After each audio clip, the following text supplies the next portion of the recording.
Hey, how you doing, friends? This is SEIJIHITO here to bring you another live stream. As we've currently been going through these live streams, I've been trying to showcase the fact that a lot of people feel entitled. A lot of people want to try to have Black people give a certain type of energy when it deals with these situations. But primarily, I've been trying to showcase to a lot of people out there that have a problem with Black Americans that we are not the problem. We are not your enemy, right? We've just been trying to mind our own business, manage our own lives, and go through what it is that we normally go through. Slowly but surely, you had a lot of people out here that decided that they wanted to vote against their own best interest. I've been trying to inform them for years that, hey, just because you think that you are them or that you are with them, that you are side by side, you are not.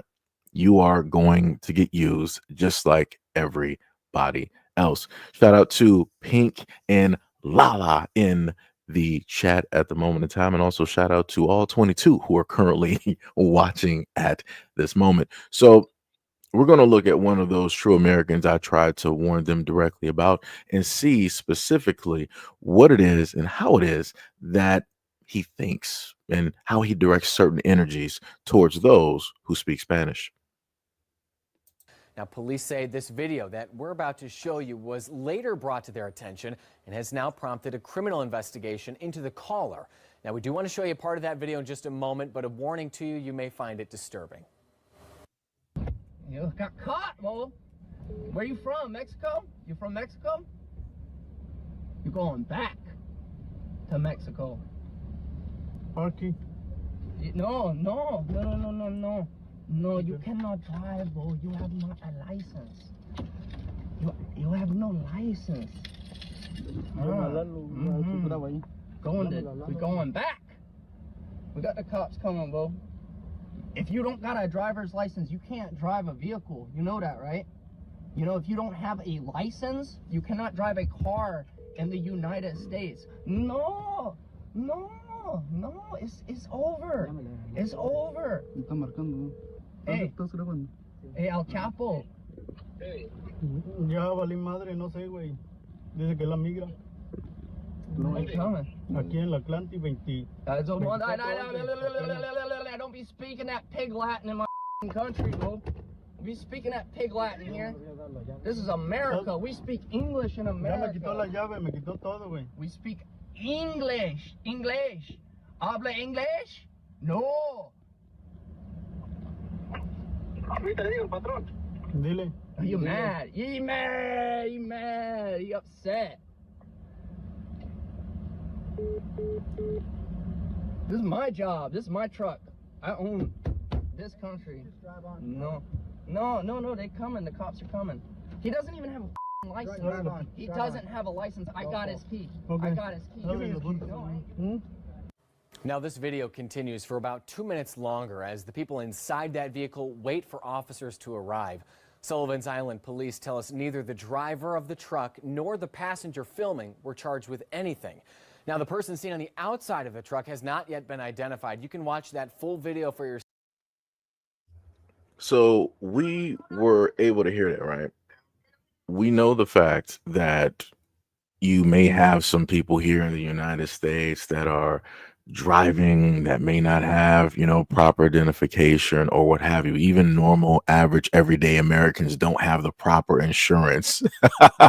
They don't have the proper identification. They may not even have their tags properly, on their car. We've seen this time and time again, right? But the thing that you don't just so happen to see with a lot of Americans is the fact that somebody else is going to roll up to their vehicle and be like, you can't drive here. No. These keys are mine. Matter of fact, I'm going to Columbus this vehicle. This is now mine. This is what you just saw a white American do to somebody who was Hispanic. And mind you, all of the videos, all of the live streams that I've done in the videos, I've showcased the fact that you've had who?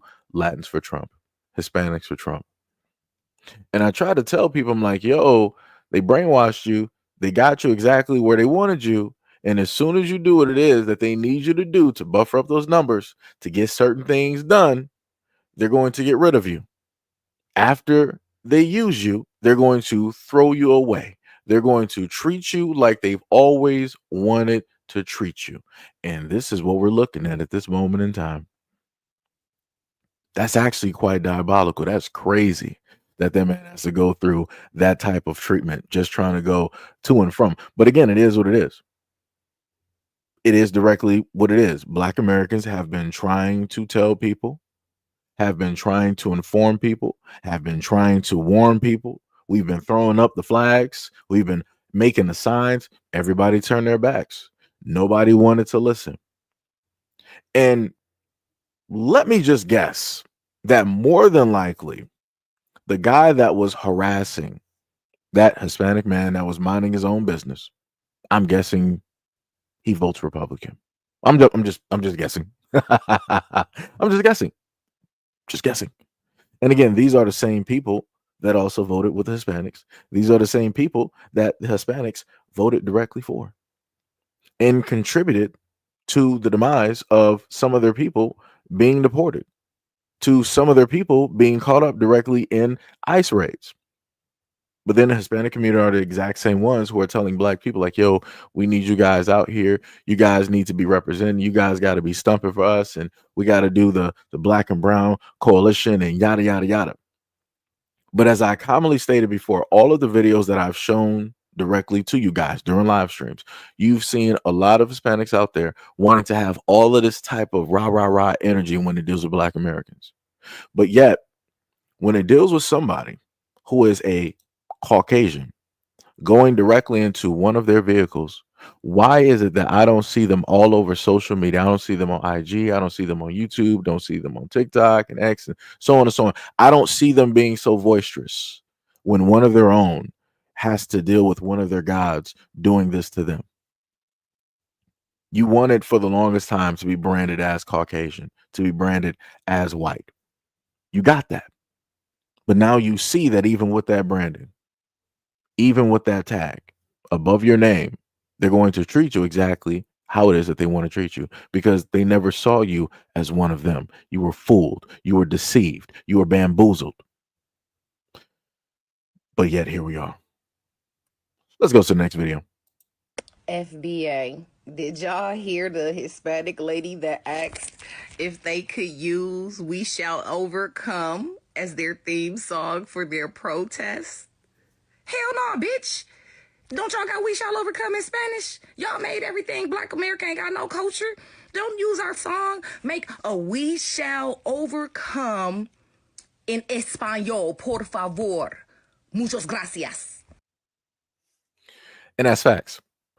Again, this is going back to the fact that a lot of people who are not from here have always stated, even around the world, people have always stated that, oh, Black Americans, you guys don't have no culture. You guys don't know who you are, where you are from, and your lineage and tribe and all this other type of stuff. We don't have nothing. But then a song that we have used, that we have marched directly to, we've done a lot of protests with and yada, yada, yada. For whatever reason, supernaturally, you want to pull up to the scene when you're going through something and you want to use it for what? We don't have no culture, right? That song doesn't even exist. if black people, if Black Americans don't have no culture, that song don't even exist. So how are you asking for something that is not even actually present? You should be trying to look for a country song. You should be realistically trying to look for some type of kumbaya country song and using that in order to represent what it is that you're going through and how it is that you feel at this current moment in time. But you don't want to do that, though. You still want to come directly to the doorsteps of Black Americans, no matter how it is that you've treated us, no matter how it is that you've looked at us, no matter what you've done in a variety of communities of which I've showcased stories. And you're like, hey, I need to borrow this. Hey, I need this. Hey, I need your assistance. Hey, you got a cup of sugar? No, we don't got nothing. Remember, we don't add nothing to this country. Y'all are the most hardworking people here ever in existence. Black people don't do nothing. We're just right. We're just lazy. We're just government assistance. We beg, beg, beg. We're a victim, victim, victim. It's crazy. It's diabolical work. Let's continue. I have to ask, it's got me really, really bothered is where are y'all Black Lives Matter people at, man? When y'all needed us Mexicans and all my peoples was there, standing, marching along with y'all right there, ready to take out whatever needed to be done. So now where y'all at, man? This is real talk, man. This is get off the man. Where y'all at, man? This is real talk. So I'm a little bit confused. I was going to sound a little bit Texan, a little bit King of the Hill for a brief second, then I had to roll that back, and I had to just remind myself. Out of everything that he stated that I was able to make out, that seemed like a complete, well thought out sentence and statement. The main thing that I got was, hey, where are all of the black people at that were there during Black Lives Matter? How come you're not here for us right now, even though we were there for you? Why is it that people, the only thing that people can seem to go back to is Black Lives Matter? Like we didn't have like any other like protests. We weren't doing anything else. But because that's just the name that stuck out, and because it was at one moment in time Black Lives Matter actually meant something, and then it was co-opted and stolen, and it was replaced, infiltrated, and used for other types of means, as everybody can clearly see at this moment in time, even during the time that it was literally happening in real time with BLM. I showcased the mission statement. I read it directly off to people, how you had the original statement and then how you had the secondary statement that they rewrote, and how they decided to basically try to take away the black man directly out of that, along with the quote unquote the relationship of black men and black women, nuclear thing and all that. They tried to just throw everybody else in there, right? And let that be the embodiment, the core of what BLM is. And then I also went over the fact that, a lot of monies were getting mismanaged. People were, getting arrested, and people were showing up in car commercials, receiving more money. Other people were buying all of these lavish homes and yada, yada, yada. And then poof, everybody just up and disappeared. It was just, it was fantastic. It was just something else, right? Sort of almost in the same vein as when you had I think, what was it, the Me Too or the Time Is Up. One of those movements was actually created by way of a black woman or black women, and then it was co-opted and stolen by way of white women, and then it became what it is that everybody knows it to be at this moment in time.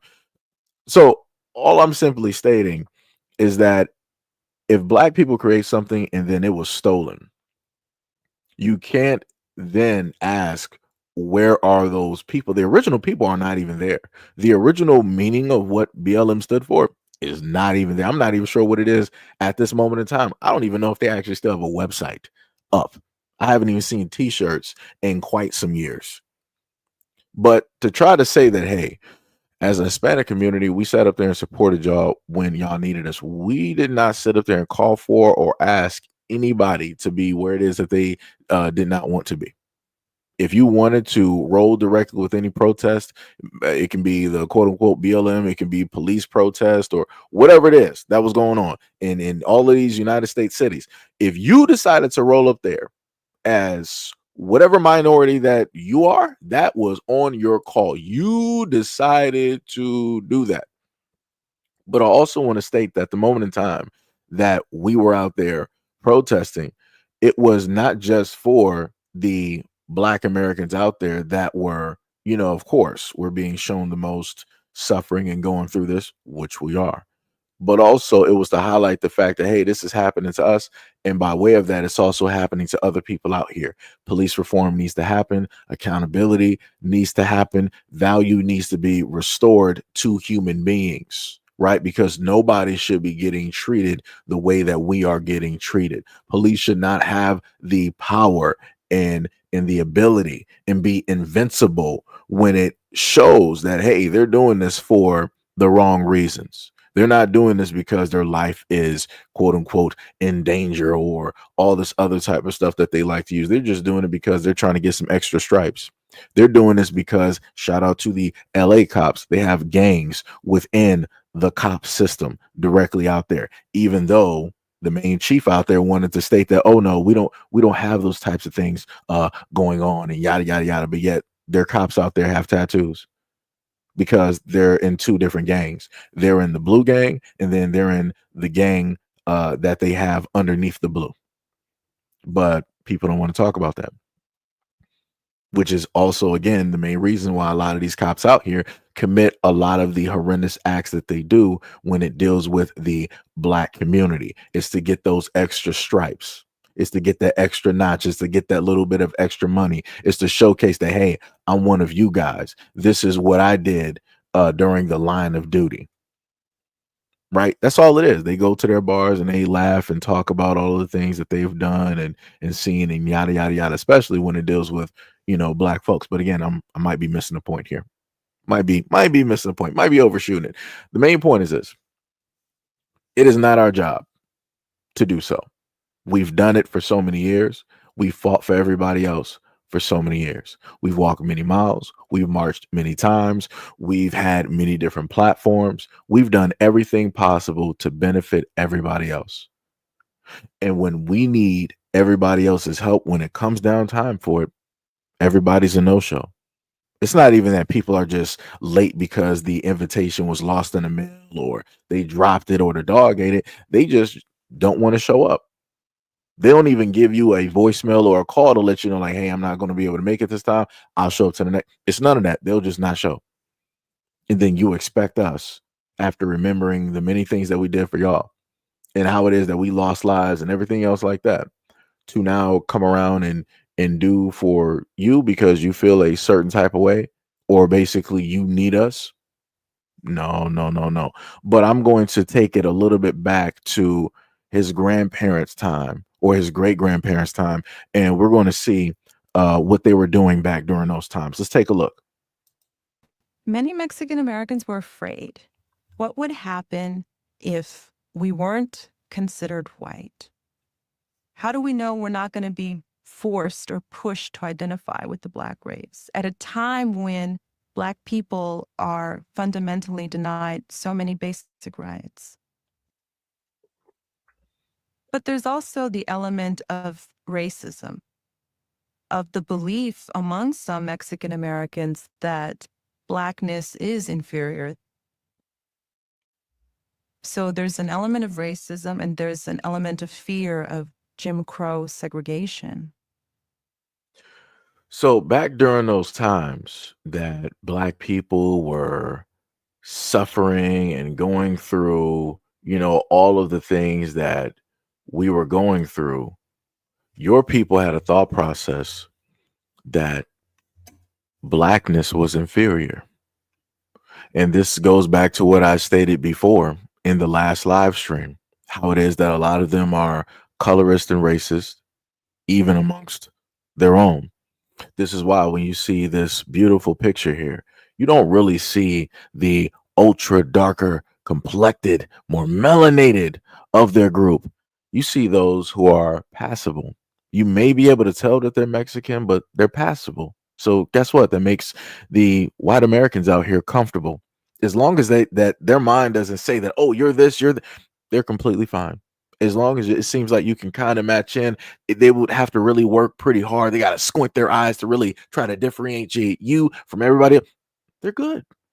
It's less work for them. It's less brain power, right? Less focus. It allows them to carry on and do their normal everyday duties. Now, versus if they just so happen to see somebody that was Black, their whole world stops. Chaos is running amok. All of the hamsters are now off of their wheels. They got torches, they got pitchforks. They're like, hey, what are you doing here? You're not supposed to be here. You're not allowed here. We got signs for you, buddy. Right? It's that whole thing. And then they start chasing people directly out of town. But when it deals with you and your people, your ancestors, you guys weren't concerned about what Black people were going through. Y'all didn't even care. Y'all were in fear, just like y'all are in fear now. Y'all were shook, just like y'all are shook now. Y'all made sure to mind your own business then, just like y'all made sure to mind your own business now. But for whatever reason, you guys are like, hey, Black community, where are you guys at? Because we were here during, BLM. And I'm going to return that exact same question in favor, sir. Where were your people at during segregation?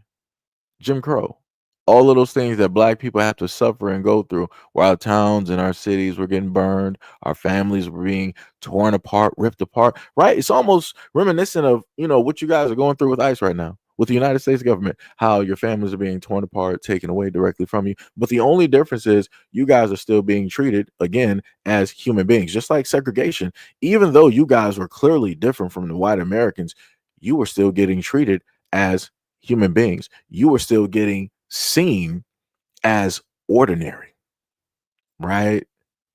Even when it went to the extent of the book that I read from you guys yesterday, when it dealt with the darker Cubans, what did they say, class? That, hey, even the darker Cubans were treated as if they were passable. They were treated as if they didn't have any type of skin color. They were allowed to go to and from the white beaches or the black beaches. They were going to go from the black restaurants to the white restaurants. They didn't have to worry about being segregated in any of the schools or the buses, because the white society knew that you were different, and they wanted to let you know that you were different so that you would feel superior to the black people, the black Americans who have already been here and had things established. So they gave you things directly from the government.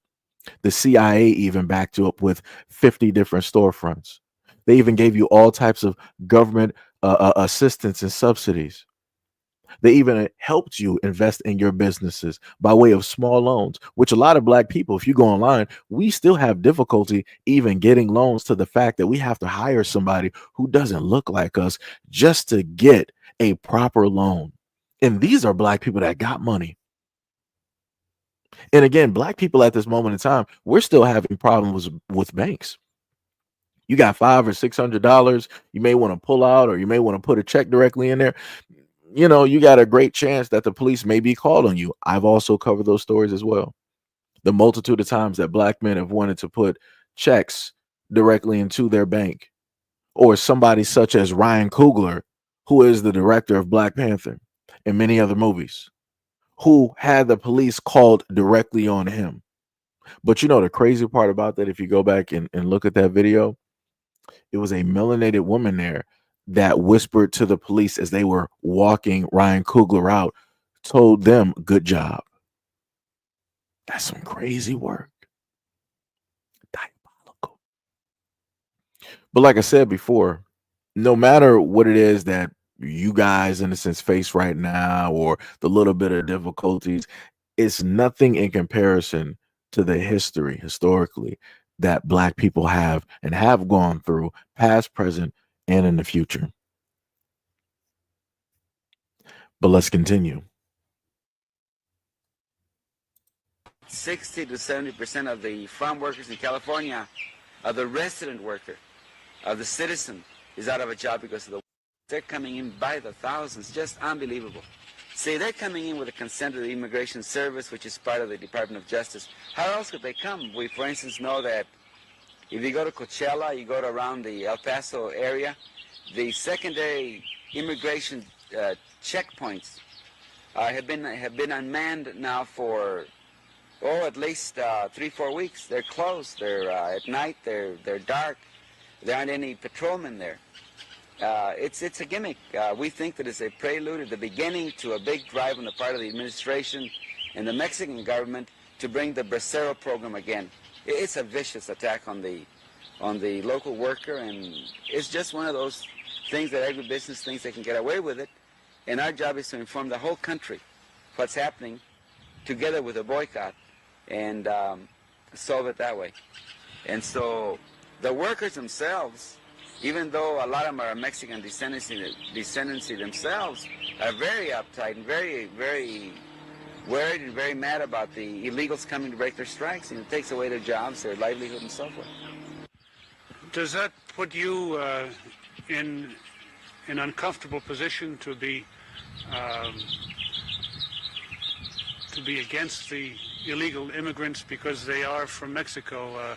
In other words, part of your program has been an appeal to equal treatment of people of Mexican origin, right? Oh yeah, sure, but we're speaking of the legal ones. You know, we don't want Mexico to export its poverty to us. So we heard that, right? One of their own speaking back in the day on how you have people trying to migrate or immigrate directly into the United States, coming directly across the border and how that would have a negative effect, and how it is that they're trying to raise awareness and boycott and yada yada. It's amazing. It's amazing. And like I said, this is history. This is not coming from my own mouth. This is coming from one of their own who had a problem with this far long ago, way, way, way before I even existed, before I was even a thought. This man is speaking directly on that problem and that issue that everybody is talking about at this moment in time. But do you think that all of these people want to speak up and talk against this man here? No. Do you think that they're going to have any type of energy? No. Do you think that a lot of people are going to happen to bring this up and talk negatively about his family? No. But I promise you that if it was somebody who was Black American speaking the exact same way that he is speaking, he would be automatically deemed as racist. I can promise you that. I can 100% promise you that. Very interesting. Interesting how that works. And again, this is history. This is coming directly from other mouths. This is not me paraphrasing, as some people like to say, or my thought process, or me just loosely getting information. No, no, no. We are literally watching either clips or videos of a lot of these things that took place. But let's directly continue to greatness. Issue again. Affirmative action was supposed to have been intended to correct those structural inequities between blacks and whites that have occurred as a direct result of all those years of things I'm talking about. As soon as the bill came out, whites immediately started changing it and black leadership bought it. The issue was supposed to be going this way. Watch how they flip the glasses upside down on you. The issue was supposed to be correcting historical what has happened to blacks historically by racism and discrimination. They switched and said, let's not talk about historical, let's talk about present day and the future. You're supposed to have been dealing with racism, which means group-based. They said, no, forget about that. Let's deal with individual discrimination. The issue was supposed to have been focusing on dealing with things that have happened to black folk. They changed it, no, let's deal with issues pertaining to everybody. Women, gays, handicapped, everything else. And when they did that, they destroyed affirmative action. Don't even waste your time even chasing affirmative action anymore. It's been destroyed. It was supposed to be helping black folk. Now, what the other groups did, they said now that somebody put out a law to help black folk, how do we become equal to blacks? And that's when the Hispanics jumped up this thing called Hispanic, the concept. Before that, we didn't have anything called Hispanic. But they thought in the early 60s that black folk might get some out of the civil rights movement. So what they did, they went to the table and came up with a whole term called Hispanic.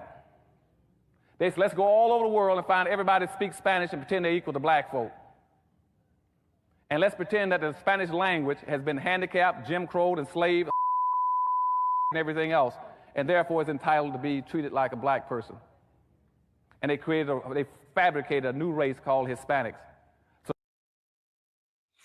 So yeah, some people may wonder why were those words blurred out, and they were blurred out because YouTube is very sensitive there. Android or AI is pretty sensitive to a lot of words, so I had to make sure to blur those things out. But if you know anything about black history and what it is that black people had to go through when it dealt with slavery, you can pretty much imagine, what he was talking about at that moment in time. And again, that is very, very interesting. Dr. Claude was like, hey, back during a certain time, the word Hispanic wasn't even actually a thing. It was just something that they came together at a table to be like, hey, we noticed that Black Americans are about to happen to get something. We got to find a way to either divide that, to take it, or to somehow stop it. We have to, find a way to be a part of that somehow, some way. And he did that.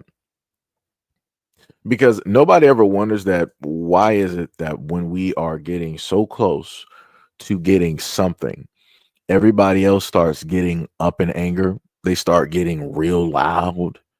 They start acting real nasty, right? It was sort of like the video that I brought to you guys where, proportionally speaking, black farmers don't receive the same amount of money or funding that the other farmers out here do, right? So when it was stated that black farmers are going to receive this certain type of money, you know what ended up happening? White farmers went directly on CNN and all these other types of places. They were like, "Oh, this is very divisive. This is very racist. We're all Americans. We're all farmers. We all struggle. We're all trying to feed this. We're all trying to do that." But what people don't realize is that these farmers already get money from the government, and they were just trying to turn around and double dip and get more money. That's it. No matter how much or how little black people may receive for something, somehow, some way, somebody else would be like, "Oh, I deserve this. We should be getting this too." And that's the same thing that Dr. Claude literally just told everybody. That as soon as they realize that black Americans are about to get a little bit of something, magically it has to be for everybody else. It has to be dispersed amongst the rest, because it's not fair if only one group gets this, that, and the third. But if you look at the United States in general, it's always been one group that's always gotten the leg up, that's always gotten the greatest benefits, that's gotten the corporate jobs, that's, gotten all of the long money, that got the largest estates, right? That's doing all of the business on Wall Street, that have the majority of the businesses, the jobs in the airlines, the ones who represent the greater majority in a lot of government, the main people who are the heads of a lot of these tech industry companies over there in Silicon Valley, the millionaires and the billionaires, right? It's always been one group. But again, they're like, nah, we can't be having that, because that's not what America is about. If you're black and you're going to just so happen to get something, maybe it might be reparations. You need to sit up there and share it and break bread with everybody else. It's only fair. But mind you, the Japanese and the Asians receive some type of form of reparations. The LGBT receive some type of form of reparations. The Jewish community got some type of form of reparations. The Native Americans got some type of form of reparations and or land. Everybody that's missing directly out of that, black Americans. Somehow, some way, everybody else got a form of payment, monies, or whatever. Nobody said anything. Black people weren't in an uproar. We weren't trying to march up against everybody else. We weren't trying to do this and we weren't trying to do that. We let it be. It was like, you know what? You went through this certain thing. As black Americans, we understand. And we're happy that you got what it is that you deserve.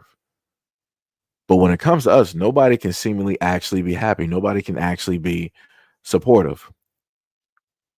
It's very interesting. It's very, very interesting.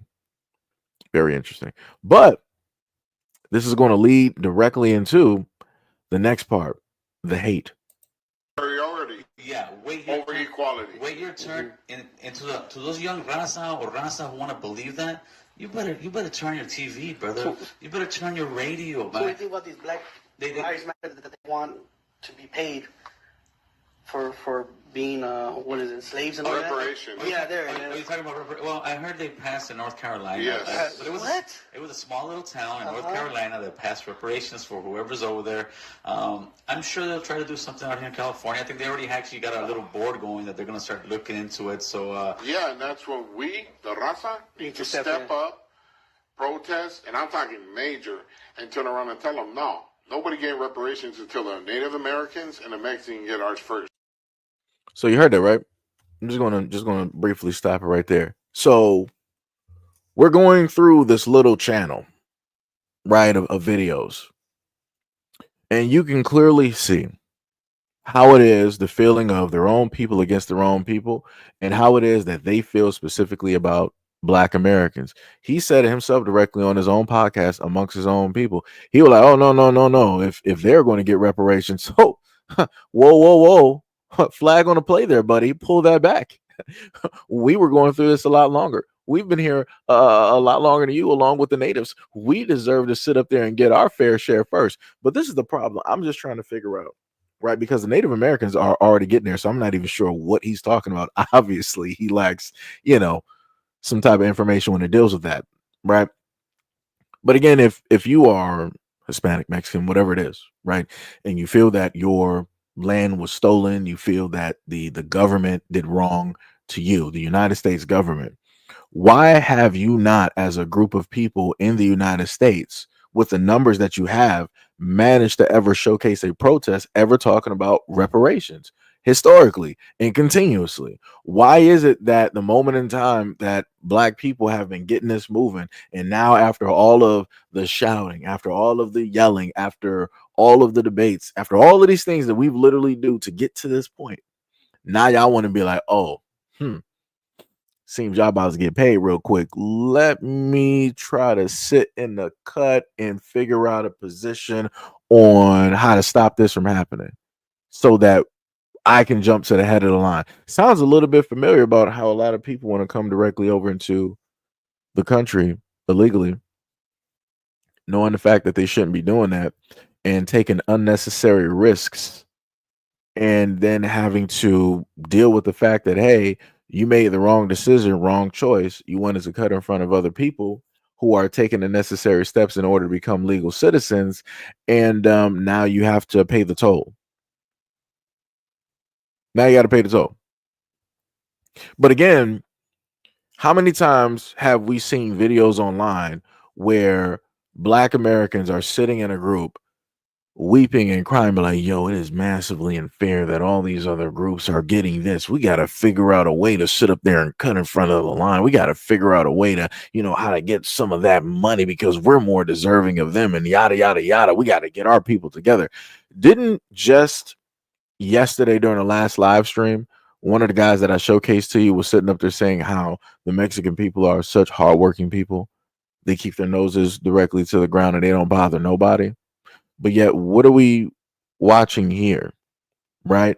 If you're quote unquote hardworking people, that means that you would have done the necessary things, aka the civil rights or whatever it is, in order to get some type of justice, vindication for your people. But that's not what you did. Matter of fact, I showcased the fact that your forefathers were highly against even being called a civil rights organization. And a lot of them stated that, hey, they understand that the Black Americans are not getting their fair share, but it is what it is. That's not my job and it's not my worry. It's not my concern. I'm only worried about my people and what it is that I can get out of this situation. That's clearly what your people were sitting up there saying. But here we are right now dealing with quote unquote the hardest working class directly out here, the class that minds their own business, that don't do nothing to nobody, having a podcast with 3 of their own, and they're talking about Black American business. Woo! They're trying to speak on some Black American history. Woo! Shout out to Ric Flair. It's amazing. It's diabolical work, because I promise you that these three guys right here wasn't more than likely saying that when the Asian Americans received some type of reparations. And that was actually as of recently, because back during, I want to say it should have been during the Biden administration, somewhere earlier on, when it was the quote unquote stop the Asian hate, somebody received in the Asian community, I think upwards to about 30 to 50 million or something in the millions of dollars in order to help out, their schools and build up different things in the community and so on and so on. And haven't we heard so many times how a lot of people are like, no, it's so wrong. You can't just do something or give money to one specific group. But yet I listed to you a variety of groups in the United States who have gotten their own monies specifically to them, but just push it aside like, hey, 30 mil, bam, that's yours. But again, like I said before, when it deals with Black Americans, guess what? Everybody's like, no, that's unfair. You don't deserve that money. You guys are beggars, right? You guys just want to be victims. You guys just want this. You guys just want that. You don't want to work for anything. Everybody else is outworking you. You don't have no culture. You never put anything into American society. As a matter of fact, you didn't build anything here. It was everybody else that built up America, not you. You just took advantage of the situation. Let's continue. We've been going through this crap a lot longer, so I don't want to hear it. Because it's not fair, dog. How are you going to give a bunch of money to a specific group, dog? This is the United States, a melting pot. How are you going to give it to a specific group? Because right now they've got the white people with so much guilt. It was your parents. And it goes back to this. That would be like me going back and talking about, hey, fool, you busted my homie. You told me, hey, but then... No, that wouldn't even be like that. That's not even close. Why? It'd be like, hey, fool, your great-great-great-grandfather busted on my great-great-great-grandmother. But that's what I'm getting at with that. Our stuff with our war wasn't that long ago. So if they can bring something up from 200 years ago, this should be worse. In other words, there should be our war was in the 1800s. There should be no peace and gangs. If we went up the agenda that they're pushing right now, then that means there should be no gang peace. No gang. Every gang in LA should be beefing one another. And every group should be getting something. And every gang, because we've all done this. Right? So again, all of that smoke, all of that type of energy directly for Black Americans. But I have a question for those Spanish-speaking individuals directly out there that love their culture, that feel that their culture is so beautiful, and yada, yada, yada. Why is it that I never go online and see the same energy that everybody has for Black Americans? Why nobody has this energy for the Spaniards? Just wondering. The Europeans, the actual Spaniards, why is it that nobody has this type of energy when it deals with Spain and so on and so on and so on? Like, it's a little bit weird to me. Like, it's always weird to me seeing all of these minorities, all these other groups always have energy for Black Americans, but they never seemingly have this energy or these type of discussions when it deals with everybody else that's not Black. You don't see them talking about the United States government with such anger and angst, talking about, yeah, we're about to rise up, we're about to do this, we're about to get everybody together and tell them, y'all ain't doing that because you ain't about that life. Like I said, everybody's all tough, everybody's real hard when it deals with Black Americans and trying to like gang up and trying to say this and trying to say that. But when it deals with the government, magically y'all don't got no smoke. Y'all ain't trying to pull up to the scene. Y'all ain't trying to say nothing. But I know what y'all happen to do. You'll team up with other white Americans because you can blend in and match in, because you know that if you were any darker, then you will be number one prime target and suspect, and they'll go directly after you and skip over everybody else. So you'll make sure to be the lightest of the lightest, to be with all of these other groups who are white Americans and match in with them, whatever it is that they're happening to do something, just so you can say that as a person of such and such descent, or such and such a person, that, hey, I was here. I was a part of that revolution. I was there on that quote unquote J6 day and yada, yada, yada. It's crazy work. You know that you're not going to do it as a group, but you'll masquerade and hide amongst other people that are going to do something, but you won't be the first one to pop off and start something happening. Interesting. But you want to be the first one to start something happening, pop off when it deals with Black Americans potentially moving in a more positive direction and getting what it is that they deserve. Very interesting. But let's continue. Did you know that when the Mexicans are deported from the United States and they go back to Mexico, they're going to get free rent and they're going to get free food? On Mexican state national news in Spanish in Mexico, they just announced, because they're ones that are being deported say they're broke, that they're going to get free rent, a place to live, and free food. And the locals are pissed. In the comments section, it blew up, and they let everybody know how they feel. They said those are the criminals that went over there. Now they're going to come back, and the crime's going to come back. And you're going to give them free rent and free food? What happened to all the money that they had over there when they were doing all of their social media, saying, look at what I got with my little debit card, and they were buying all that stuff, eating shrimp and lobster all the time, and now they're coming back saying we broke, and the government's like, okay, we'll help you out so you can get back on your feet, and the locals are not having it. They don't want them to have all that. They don't want their tax dollars to go to them. They don't want to feed them, they don't want to house them, and they don't want the crime to come back. What the? Yeah, that's what's happening in Mexico right now. So that's some diabolical work. So you mean to tell me that people just get to double dip, sort of like what I spoke about yesterday in the previous live stream, that you got people that'll come here, they'll happen to flash, they'll go directly on social media. Like I said, I showcased the video, and I'm pretty sure some of y'all saw that video on TikTok or all over social media when the one dude said he was from Venezuela or whatever, and speaking his language and everything. And he was like, yeah, I'm over here. We're getting like all of this money, we're getting free housing, like this is what I got, all this other type of stuff, yada yada yada. And all the rest of my people, y'all need to come here too and start making it big, start getting this money. It's all easy over here, it's all gravy, yada yada yada. And he was out there for the longest time before everything caught up with him. He was out there just talking big money, because he thought that he was invincible. He thought that wasn't nothing going to happen. And again, you had black folks in the comment section be like, yo, time is running up. Like, you doing stuff completely stupid. You know you ain't supposed to be here. You know you ain't supposed to be getting the stuff that you're getting and doing stuff that you're doing right now. Your time is running up. And mind you, this dude had a whole, I guess, girlfriend, wife, whatever, and I think he had a daughter. Let some days or some weeks go by, maybe even up into a month. You see that dude on camera sitting up there in the bathroom crying, didn't know what he was going to do, talking about he about to get deported and yada yada yada, all this others. It was, like I said, it was a night and day type of thing. And I'm like, that's crazy to me. But like you said, you was making it big over here. You was getting all of this money and yada yada yada. And I keep sitting up there saying, I'm like, yo, if you doing all of this work, why aren't you working in order to try to help out back home, in order to build up back home? Why is it that you want to get here and then you want to start making all of this money and then you just want to stay?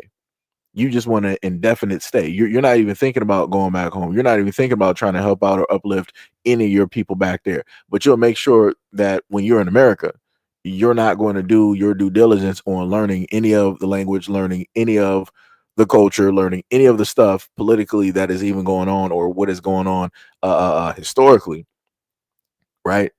Not making no type of efforts, unlike the people who are trying to make it over here legally.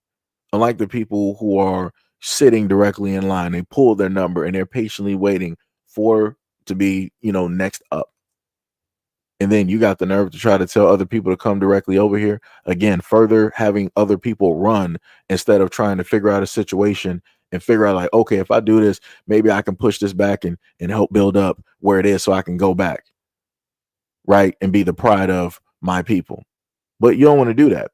But you want to make sure to be prideful in the United States because you're getting all of this free money from the government. And again, historically, this is something that has been happening to a lot of them. They come directly over here by way of the government or what have you, wars or whatever types of things are going on. And these same exact people want to do all of these things and then be prideful, quote unquote, of their nation or of their home. And I'm like, that's a little bit weird to me. Because how can you be proud of a place that is not doing for you like America is doing? America is allowing you to be directly on these social media platforms.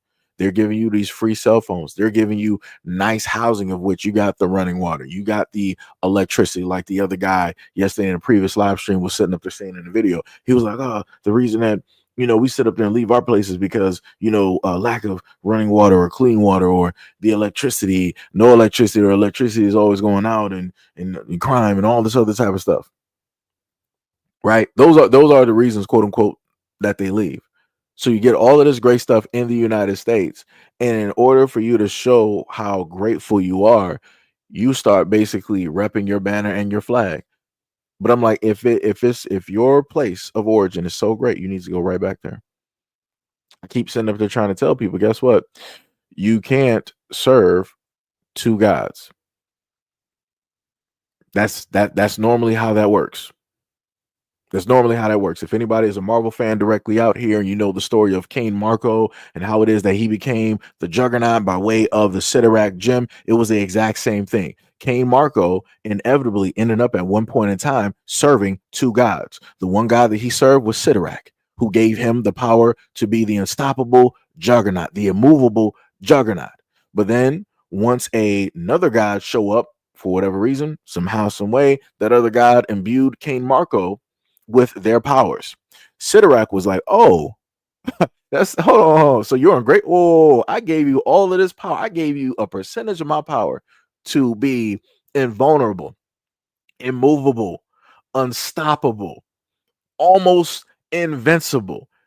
And you want to show me how ungrateful you are by taking upon another God's powers on top of what it is that I gave you?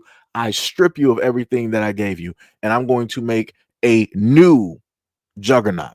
And he gave that directly to Colossus. Like I told people before, you can't serve two gods. The moment in time that that one guy realizes what it is that you're doing, that you're trying to play them, they're going to strip you of everything. And that's exactly what happened to that dude that came over here illegally. He got stripped of everything. Like I said, people are going to inevitably learn their lessons. People don't understand that fat meat means greasy, but you soon enough will. You soon enough will. And like I said, it's crazy to me how in one instance you leave your country, come to the United States, you live in great, everything's gravy, and then at that moment in time you get technically put out or you self-deport yourself, and then your same nation is like, you know what, we understand that you left, and it's completely fine and dandy. Come back home, and we're going to give you free room and board, and we're going to make sure to help you out. But then you have the people that stayed there, that fought, that struggled to build up whatever it is that they have at this moment in time, that are literally proud of Mexico, and they were like, no, we don't want y'all back. And these are the people that stayed there, the residents that stayed there. I'm 100% with those people. Those people shouldn't be able to come back. They left y'all. Anybody who is down there in Mexico at this moment in time, anybody who ran from Mexico, left Mexico for a greater pasture, or the grass is always greener for the United States, y'all need to place them somewhere else. You should not allow those people to sit up there and come back. They turned their backs on all of you. They wanted to live in a greater land, quote unquote, and they didn't want to give nothing back to you. They wasn't trying to send nothing back. They wasn't trying to build nothing up. They were building up everything else in America so they can live like kings. And so they can further look down on you because you decided to stay. You decided to be there. You decided to fight. You decided to struggle. Runners should never be congratulated for never have fought. I respect the people that are in their countries in South America, the people that are of Mexico, that stay, that sit there and they fight and they struggle and they build up and they make whatever greatness that they can decide to sit up there and make. I don't respect other people that decide to run at all. It's crazy work. Crazy work. Let's continue. Deportation going on. Everybody's in an uproar. Everybody's scared. Everybody needs to come together to save these families because families are being broken up. Okay, and this is breaking up Latino. Hold up. Got to pull that back. Let me see, because I saw a few comments directly up here. And again, I shout out to all of my haters. Shout out to some of you guys just writing complete dumbness in the comment section at this moment in time. But I like this guy, Mike Green. Ah, that's beautiful. You said this dude is giving off vibes like he wants to be the white man's favorite boy. How is that? How is that? Let me know. let me know that. Let me know that. What information do you have? What information do you specifically have that I quote unquote want to be the white man's boy? Let me know that. Show me that real quick. Because at this moment in time, I'm working, right? And no matter how I gotta sit up there and struggle and try to get a lot of things, that's how I gotta sit up there and get it. I'm not just trying to freely just go over into somebody else's country and just, get some random stuff, right? And then trying to hold their nose directly up at the normal, natural people there and try to make it or frame it as if I'm better. I'm not doing that. It's crazy work. It's crazy work. Yo, Jose, what is up? What is up? Much love. You said FBA can go to Zesty Atlanta. I'm not sure if I actually have a video of some members of a certain society, preferably yours, that are deep in the streets, and they're in that type of gangster thug love, right? But again, I know that that's something that doesn't happen to get talked about fairly often. And it's something that you guys don't really want to focus in on because of the whole macho, thing, manly thing, rah, rah, rah, raka, raka, raka, all that type of good stuff. So, it's very interesting when you want to talk about zesty. When you have a lot of men of your culture that care more about their looks and stay more in the mirror than a lot of other women directly out there. But again, that's a part of the culture and that's allowed. I'm not judging. It's 2025. It's 2025. I'm not judging. It's completely cool. You can do whatever it is that you want to sit up there and do. I'm just saying that if you're going to go out here and on a limb, want to, call a group of people zesty, you might want to look back at the mirror. You might want to look back at your culture. Just saying. Just putting that directly out there. Putting it directly out there. Trying to see if I can find the individual that wanted to, state that I was trying to be with the white peoples, right? I was just trying to rock directly with them, but obviously it seems that people tend to disappear real quick. Let me see if I can find that comment again. Man, I should have highlighted it. It's diabolical. Okay, so I see Bangani right there. What is up? What is up? What was it? It was Mike Green. It was Mike Green. Trying to see if I can find you here, because you got to still be here, buddy. How, you're not here? That's a shame. That's a shame. Did people think that it was like a video where, this was just like some pre-recording? Like I just wasn't going to, say something? Like, I'm a little bit confused. A little bit confused. Like, people just disappear as soon as you call them out. It's like, poof. Let me see. MT Esquire said, we ain't the ones deporting them. They need to check the Latinos for Trump crowd.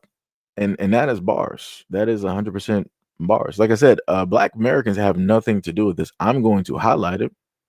I'm going to talk about. Hold on. Wait. I love this one though. Listen Up said FBA is nothing more than a supremacy on its own, and it's madness. Fascism takes no prisoners. They want all of us gone, black, brown, red, yellow. Right? Shout out to your comment. I love comments directly, about that. The funniest thing is when Mexican, and this is a shout out to all of those other groups out there. So to the Latins out there that are proud of being Latin, to the Mexicans out there that are proud of being Mexican, to the Spaniards out there that are proud of being Spanish, right? All of those people can literally say that they are proud of who it is that they are and differentiate themselves from everybody else. Nobody screams, nobody cries, nobody is kicking. But the moment in time that Black Americans are like, yo, we're going to start to do the same thing that everybody else is doing and showcase the fact that, hey, we are separate from everybody else. These are our contributions. This is the things that we've added in. These are the things that we've done. These are the things that we've gone through. Magically, everybody throws up their hands and be like, oh my God, Black people are racist. Look at those races trying to separate from the rest of us. I mean, the Spanish are Spanish, the Mexicans are Mexicans, the Latins are Latins, the Africans are Africans, the Caribbeans are Caribbeans, the Europeans are Europeans. But no, Black, you're part of everybody. But then when we try to say that, hey, we're part of all of these other groups and people's directly out here, you know what everybody else said? No, you Black people are on your own. You're not a part of any of our proud cultures, any of our rich heritages, or anything like that. You're not a part of any of our civilizations because we built these. You didn't have any parts of this. So again, it's a little bit weird to me how people want to try to say that FBA or trying to call yourself Black American, whatever it is, that, hey, this is supremacy. How? The real supremacy is within the United States. The real slavery that's taking place at this moment in time, just without the chains and the whips, is in the United States. So I'm a little bit confused. I'm just a little bit confused on how it is that people want to roll up here and be like, they want to everybody gone. The funniest thing that when you for listen up democracy, whatever, the moment in time that you wanted to say that they want all of us gone, black, brown, red, yellow, you forgot white as well. because there's a nice segment of the white population that the rich don't want here. See, the foolish part on your end is that when you want to try to do this whole thing, and I've told people this before, I can look on, different spectrums, right? I can look directly on the side of where we are as Black Americans, but then I can also see something above that main part, which is the rich versus the poor. And you seemingly forget that a lot of those directly out here who are rich, who are wealthy, right, don't have invested interest in everybody else that they consider lower class at all. So that also includes their own people. So if they have to sacrifice their own people in order to do away with everybody else, they're going to sit up there and do that. It's just a little bit weird to me that people seemingly forget that. They want to list every other color out there and leave out white. I'm like, how do you do that? How does that happen? How? So Mike Green said, you already admitted that you're one of the folks holding down a low skill job. Wait, so what low skill job am I holding down at this moment in time? Let me know. Let me know what low skill job is that? Please let me know. Let me know. Tell me what that low skill job is.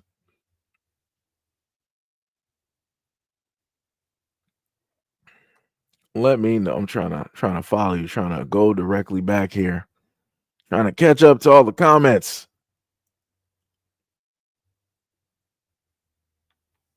The craziest part is Mike Green wanted to say to Dr. Sharon, shout out to Dr. Sharon for being here. You said that you're as indigenous as whites here in America. No, actually, we're indigenous to this whole planet. How about that one? How about that one? How about that one? Did you forget? Look up statistically, like the Earth is a warm planet. It's warm. So normally people who exist on warm areas are going to have melanin. You know who lacks that melanin? People who are not naturally here. I wonder who that would be. I wonder who that would be. Right? And these are the same people that came from Europe that went to South America and got what the South American government was like, yo, we're going to bring an influx of like 1.5 to maybe like 2 or so million Europeans in order to whitewash South America.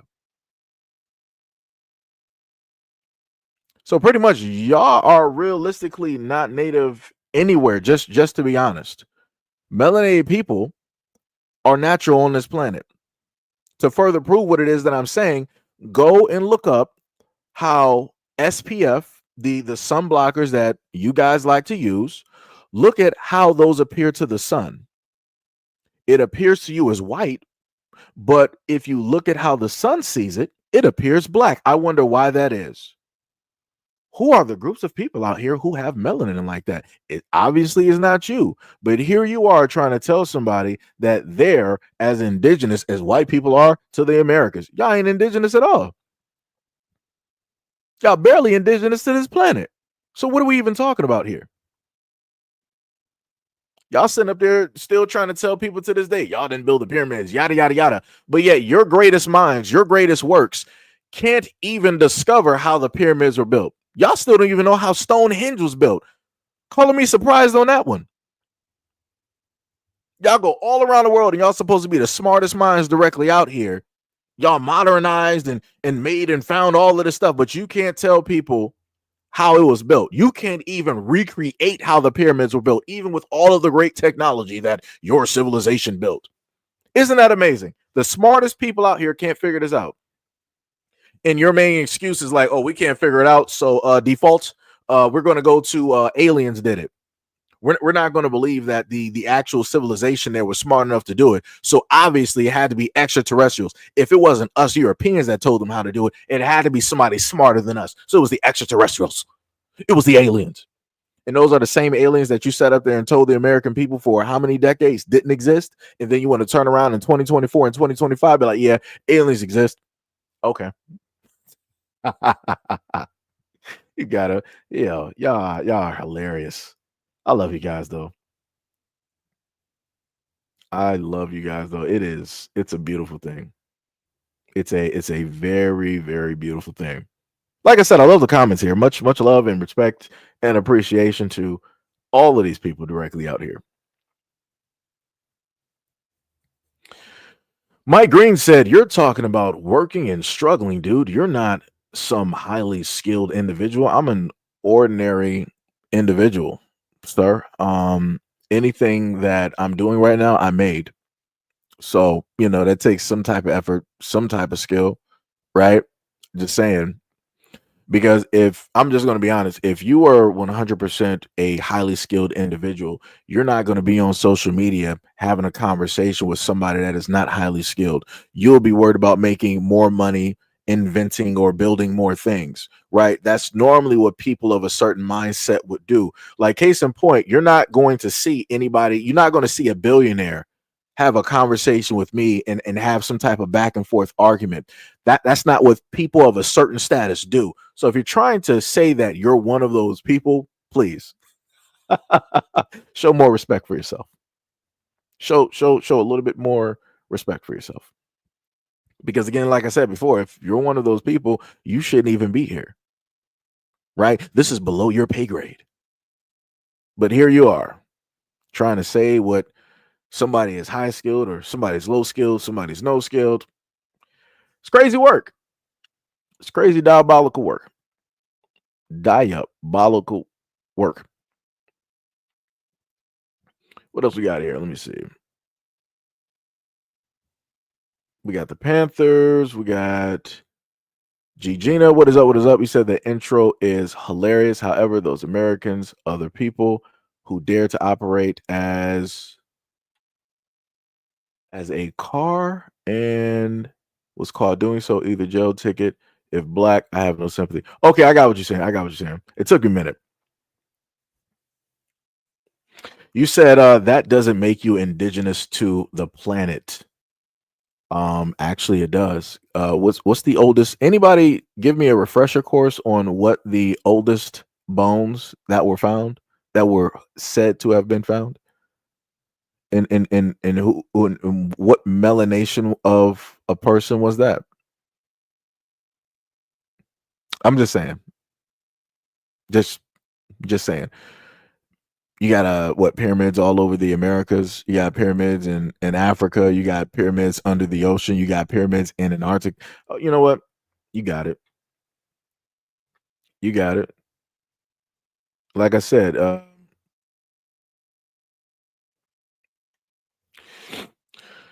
you said, listen up, said, good luck, young people. I'm sorry my generation failed you. You are currently living in 1930s Germany, and it will not work out for you if you don't fight for yourselves and learn history. I'm not sure exactly where you are at this moment in time.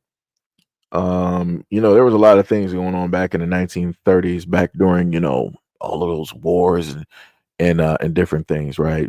It was some massive things in a sense taking place. But the funniest thing where you want to bring up Germany or Europe, I want to remind you that during those wars, or after those wars, I'm sorry, a lot of the black men, the black American men that fought in those wars got treated. They saw the world for exactly what it is, right? When they were over in Europe, they got parades, they got medals, they got ceremonies, they got thanked, they got handshakes, they got treated to free things. Like, they were treated like celebrities, right? And that's over there in Europe. And we know the history of Europe. But after those wars, that's how those black men were treated. But then those same black men who were treated like celebrities over there in Europe came right back to America, and they were like, we don't care what you fought. Get to the back of the bus. You're still segregated. We're still going to call you any type of slur that we want to sit up there and call you. We're still going to do a variety of things to your food and your people. We're not going to allow you to have any type of towns or cities unless we allow it. If you build it yourself, we're burning that down and turning that into a lake or a pool or a forest, or we're going to build directly over it and turn it into some type of gravesite. Like I said, it's a night and day difference. It's a night and day difference. If we're going to be realistic. Because it's hilarious when people want to sit up there and start bringing up Germany, want to bring up Europe, especially during those times, but you don't want to talk about how Black Americans were still getting treated during those times and how much they sacrificed for the United States, only to come back to get treated the exact same way, if not worse. But yet you're like, hey, we're living in 1930s Germany. All right. You got it. No problem. No problem. It's crazy work out here. But like I said, I love the comments out here. Much love, respect and appreciation. Mike Green said, not one of you indigenous claiming clowns can show any evidence of ancestry from the 15th century to the 19th century that ever said that they were indigenous to the Americas. The funniest thing is, I got people out here that can, further show their bloodline or their heritage, go further back than a lot of Caucasian Americans. A lot of Caucasian Americans are just like, well, I'm just here. That's it. That's all that needs to be shown. Black Americans can literally show themselves back to different tribes in the Americas, right? They can even put their lineage further back again than most Americans. Even when you look up a dictionary, I think, what was it, like 1500 or whatever, right? I got a dictionary downstairs. Went over this many a times. They said that the first groupings of people that the Europeans ran into, the original American people, were copper colored. So that means it wouldn't be you. That means it wouldn't be you. You're not copper colored anything. Matter of fact, isn't that what they said in Revelations when they dealt with Jesus? Hair of wool, skin of bronze, which means dark, right? Dark. Hair of wool. I've never seen your folks with hair of wool. I've seen it with hair of other, but not hair of wool. Only time I've seen you guys with dark skin is when you decide to put on bronzer. Naturally, that's not something that you do at all. Like I said, the sun loves me, but I don't know what to say for other people directly out there. It is what it is. So, like I said before, whatever you want to believe is a lie is whatever you want to believe is a lie. Right? You live in your own truth. Right? You guys make your own manifest destiny or whatever it is. Isn't that technically what your representative is when it deals with the New York, the Statue of Liberty? Even though it was stated before that it was originally a black woman, but you turned that into a very masculine woman there. Very chiseled chin. Very dominant. Looks like a superhero. Right? And just in case if you want to question on if that was quote unquote a black woman or not, I've never seen a statue of a white woman that America wanted to put out there that showcased that she was a slave. Just saying. Like I said, it's funny how a lot of things are overlooked or rewritten because it doesn't fit a certain type of narrative given by quote unquote the winners or the champions of history. It's diabolical work how that happens.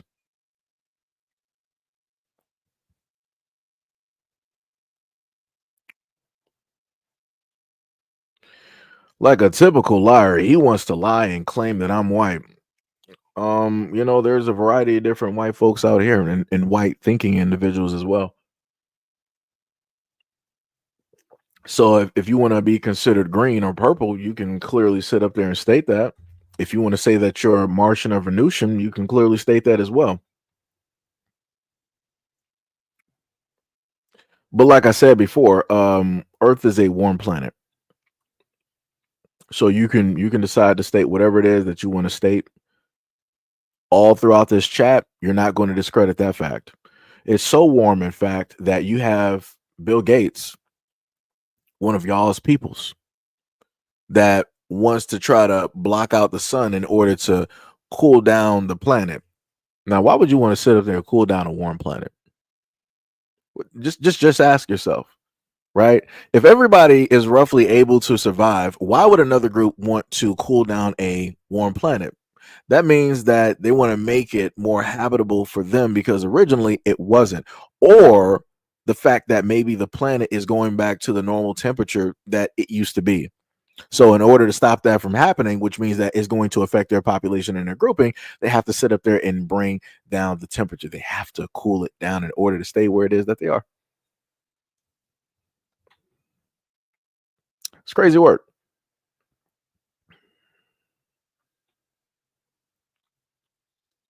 But yeah, whatever you are is whatever you are. But let me just roll back this video and continue. Mass deportation going on. Everybody's in an uproar. Everybody's scared. Everybody needs to come together to save these families because families are being broken up. Okay, and this is breaking up Latino families, Turkish families, Russian families, Chinese families. It's breaking up families. Deportation. Everybody's scared. Everybody needs to rally up. There's an uproar about it. But where was this uproar when it was mass incarceration that was breaking up black families? I'll wait. There was no outrage when they used mass incarceration to break up black families.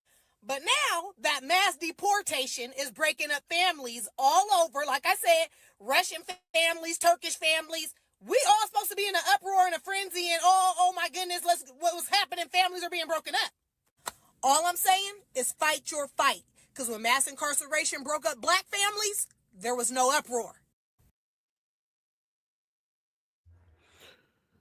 So, yep, somebody has to answer that question. When black people were, protesting, bringing this up a variety of times, especially through the 90s and so on and so on, talking about mass incarceration, no other groups out here cared. They weren't going on television talking about, yeah, we got to stand up as a group for black Americans. We got to really sit up there and march. We got to really protest. We really got to, bring awareness to us. We got to use our group power. We got to use the light that we have as the other minorities out here to really fight for black Americans. They didn't care. And that's what I keep trying to sit up there and tell people. And some people are probably going to say like, well, Seji, don't you think that that's wrong? It's like, okay, well, maybe the people during those times, they didn't care, but that doesn't mean that it's the same as these people now. And, they don't deserve that type of treatment because of yada. I don't got time for that. I don't got time for that. Because again, a lot of this mass incarceration has still been happening for the longest time possible. Just like I listened to you guys before, when a lot of our young boys are told that, they need some type of psychotropics. They are, ADHD and all these other types of things. Do you think that these other groups are going to come out and try to protest against that and try to say that it's wrong, that, you got these pharmaceuticals and others trying to push these other narcotics directly on the black community? No, they don't care because it does not affect them at all. And this is why I simply told to a lot of the white Americans out there that, hey, I'm going to do these videos showing you how Big Pharma, a family that is reflective of your skin complexion, is all in power. And they're putting these opioids directly in your communities. And how it is that they make sure and they know that these things are addictive. They're going to keep making them more addictive and more addictive and more addictive up until they turn you into zombies. And then, what happened after magically a lawsuit took place or what have you? The same company that decided to get their own people addicted was the same exact company that came up with a cure directly for the illness that they gave to the people. But do you think that anybody like Mike or many other people are going to rocka about that online? Nope. Do you actually think that they care about it? Nope. They only show up here because somebody who is a black American is speaking on what it is that is going on here. Now, mind you, again, I've spoken on every single group directly out here. I've talked about the things that happen with the police dealing with white folks, with the Latins, with the Southeast Asians, even with the Asian community. I've talked about how wrong all of these groups have been getting done by the government, right? Being the black person, putting out that warning sign, flag on the play, you're out of here, right? All of that good stuff. And this is what you guys want to show up here and do, Mike. You want to show up here and think that you actually know something because you heard a few words, You think that you potentially know something, so now you got some type of stance. You can make some type of argument to really show me who it is that I really am when you're failing everywhere. Just like the other groups that I've highlighted have failed their own people historically. No matter what it is that I, as a black man, as a black content creator, has put directly out there in order to quote unquote give them a voice, to highlight their problems, to highlight what it is that they need to specifically fix before they decide that they want to speak anything directly on Black Americans. But again, a lot of you guys don't want to listen. Uh-oh, we got Jose said foundational Mexican Americans. Oh boy, look at that. We're really getting busy, guys. Again, people have to steal what it is that black people create in order to come up with something else. It's crazy out here. I love it though. I 100% love all of this though, because like I said before, without us, without Black Americans being here, you guys will actually be bored online. You'll be bored because the only thing that you would have left, because you're not going to really argue amongst yourselves, you would potentially just argue internally, and a lot of you guys would implode. It would be like a collapsing star, and it would just be a black hole, and that's it. That's it. Complete silence. But here you are, because none of you guys have anything more interesting to do. None of you guys actually want to build up your communities or help out your people or work with your people or help with the youth or try to end homelessness or famine or clean water. Y'all don't want to do anything else, so you guys come directly here to pester me. It's crazy work, but I'm the one that doesn't care. That's some diabolical work there.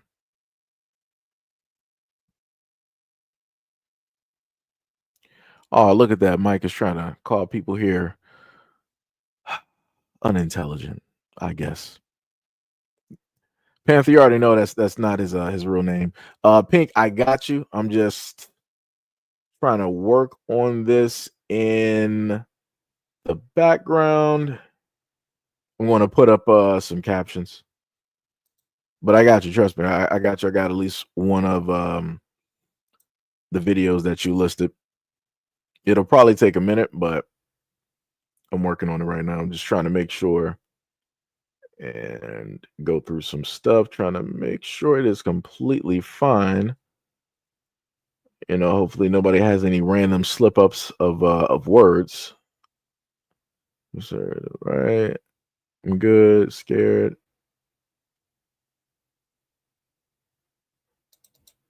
Okay, so I got one right there. Let me see. They won't let me I think gotta wait for the rest of the caption to finish, I guess. We're gonna figure this out. That's the longest part that it takes to actually do some of these videos. Because I know sometimes you might have some people that are hearing impaired. So I try to, put some captions directly up there to make it more manageable for other folks directly out there. Captions matter, So yeah, it's going to take a minute. It's probably on like 10% at this moment. So let's go back to the comment section. This is what we got. We got Mike and who was the other guy? I forgot his name. It eludes me. Oh, who was it? Jose? Ms. Durant said somebody is flagging your channels. Wait, what do you mean? Let me know what you're talking about, Miss Durant.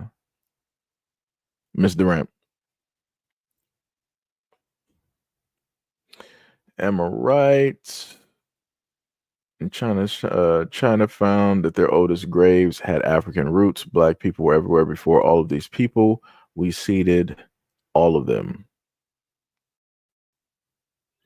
Let me see. The guy went from walking on fours, right? I need to find a business and no. Let's see what we got. Hey, Quinn and I, what is up? What is up? Much love, respect, and appreciation. What is up? What is up? What is up? That SEIJIHITO equals North American First World FBA Freedman, Black Excellence. Much love, respect, and appreciation. Thank you.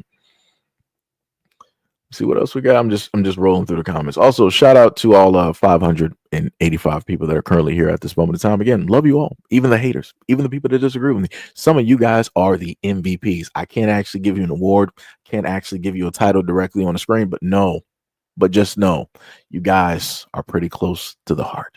Just know and understand it. You can be anywhere else in the world, but you decided to be here with me. Jose, we get it. You know, you're just going to keep spamming the exact same thing because you don't have anything else. I'm pretty much going to call you a bot at this moment in time. Let me see what else we got. We got Golden Brown directly in here. I really got to put together something so I can just have a list of everybody that is here to make a quick roll call and a shout out to the people here. You said, leave the cannibals alone. Let's educate our own. Yeah, I agree.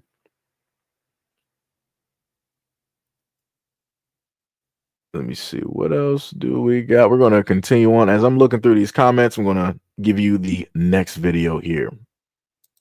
So many migrants who feel entitled to be in this country, who come on social media emboldened enough to talk about how awful the United States immigration process is and try to justify why they decided to take matters in their own hands and walk across the Texas border, California border, Arizona border, or fly into this country illegally. Why are there so many people all over the world who feel like they are entitled to being a part of the United States of America? And because the process may be difficult and may be time consuming and may cost significant amount of money, and they may not have those resources to go through that, they feel that it's okay for them to take matters into their own hands and enter our country by any means necessary. And I want to make one thing perfectly clear. If you are coming to this country from any place in the world for any other reason besides fleeing for your life, if you want to come to this country, you need to take a number and get in line. If you have decided to take matters into your own hands because the immigration process in the United States is too difficult and too time consuming and costs you too much money, which are all your problems. It's not my problem. It's your problem. If you decide to take matters into your own hands, you are a criminal and you deserve to be deported. Don't expect to come on social media and have me or other American citizens feel sorry for you. Because if I decide today that I want to go to Canada and I decide that Canada's immigration process is too difficult and Canada's immigration process costs too much money, so I decide that I'm just going to take matters into my hands and go by any means necessary, I deserve what's coming to me because Canada has their own immigration process, and if I want to be a part of that country, I need to follow those immigration processes. It doesn't matter if I don't have the money, if I don't have the resources, those are my problems. That's not Canada's problem. Why is it that migrants think it's okay that if they don't have the money and they don't have the resources to come to the United States and to do it the legal way, then they can just walk across the border and we're supposed to sympathize with them? I want to let you know I don't sympathize with you. If you don't have something, you don't have the resources for something, that is your problem. It is not my problem. It is your problem.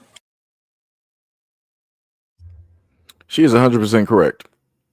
100% correct. She said, if I decide to go directly over there to Canada and I want to cross over illegally because I feel that the whole thing dealing with the government and waiting in line is a little bit too difficult, you got to deal with those consequences. She is 100% right.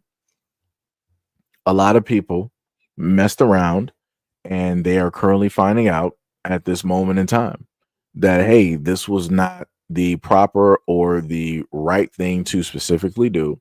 And now a lot of people have to deal with those consequences. And for whatever reason, a lot of people are like, hey, guess what? Black Americans, you gotta, help us with this. We're dealing with these consequences. We need you to help us deal with these consequences. Like we're not going to be alone. Shout out to Michael Jackson. You are not alone. I'm not a singer, but it's the exact same thing. We are not at fault. It is not our time to magically stand up and to start start marching and start doing a lot of these things. Yo, a lot of people got to figure this out. We tried to warn people. We tried to specifically let people know. Again, nobody wanted to listen. And a lot of people built some things here. They established some stuff here. And now that's ripped away. And guess what? The United States government, if you had a business here, the United States government is not going to be like, all right, we're going to send you back. And then, we're going to give you whatever monies that you had coming to you.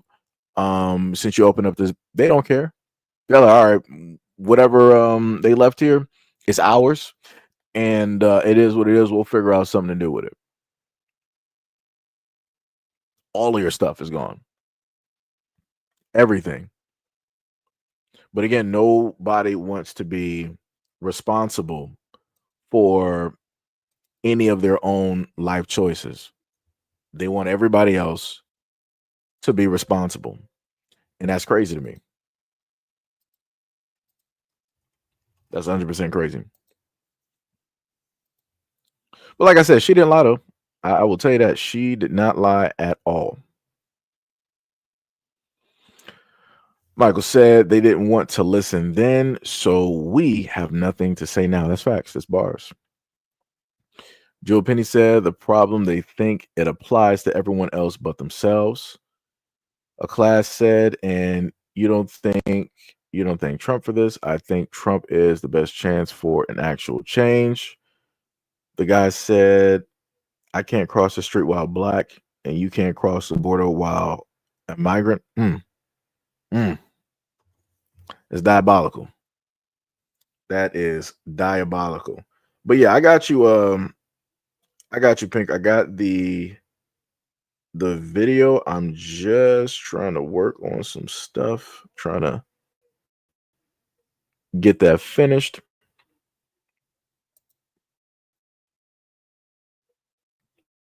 So that's going to actually take a little bit of time. But I see what you're talking about. Where you were saying that it's buffering. Yeah, it probably is. I'm not sure specifically. That may be from my end, or if some other things that I don't know are potentially going in time. Because I do happen to see, even on my screen, it's like, hey, it's fading directly in and out. And I'm like, look at that. That's very, very interesting. Very, very interesting. But I'm going to say that probably it's more so because I'm trying to put the captions on this. It's going to take 11 minutes. I might just have to save this for a different live stream. Because I actually because the main problem with it is it had music, right? And I have to make sure to get rid of that so that I can actually put that up there, so we don't have any technical difficulties or anything like that.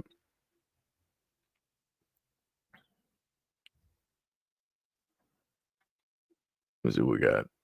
Glow Rick said, greetings and blessings, Seji. I'm just getting into the live chat. You are brilliantly informing our people. Oh, wait, it skipped up. Let me see. I'm getting to live chat. You are brilliantly informing our people as usual. Loved your last one. Chat too. Much love, respect, and appreciation. Yeah, much love, respect to anybody and everybody that's here, including the haters.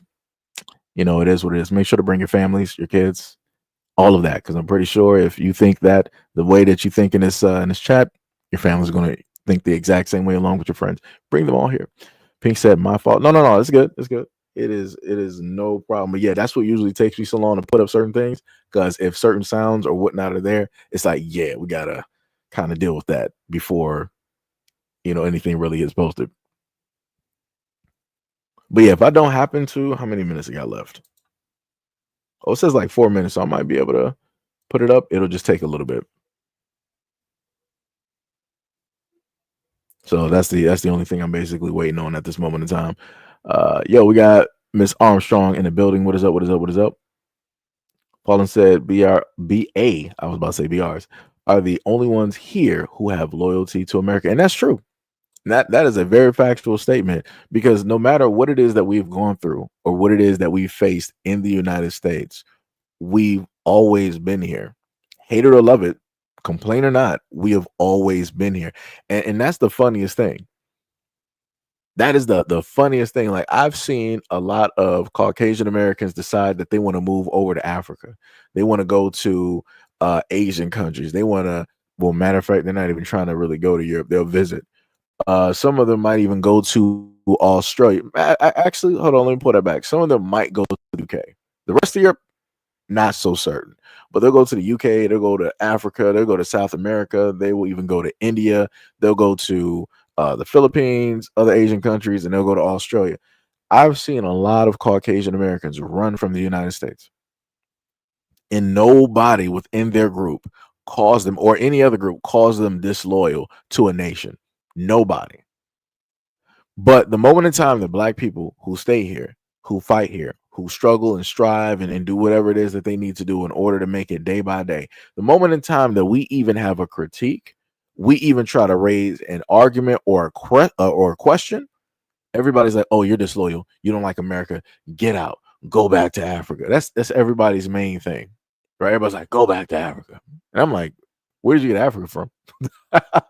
Who said that the person talking is even from Africa? That's like me sitting up there telling you to go back to Europe. Do you really think that you're going to go back there? No.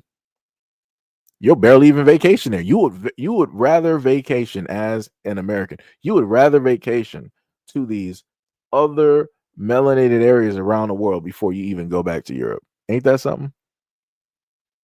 Ain't that something? McDuck said no one is going to the UK. You'll be quite surprised.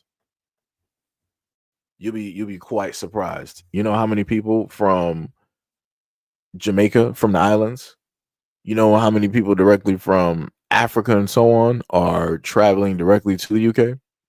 Lots. Or even to other European areas. Lots. This is why a lot of these other areas are crying. They're like, yo, man, we got an immigration problem. We can't be allowing a lot of these Africans here and such and such and such. And they're saying this over there in Europe.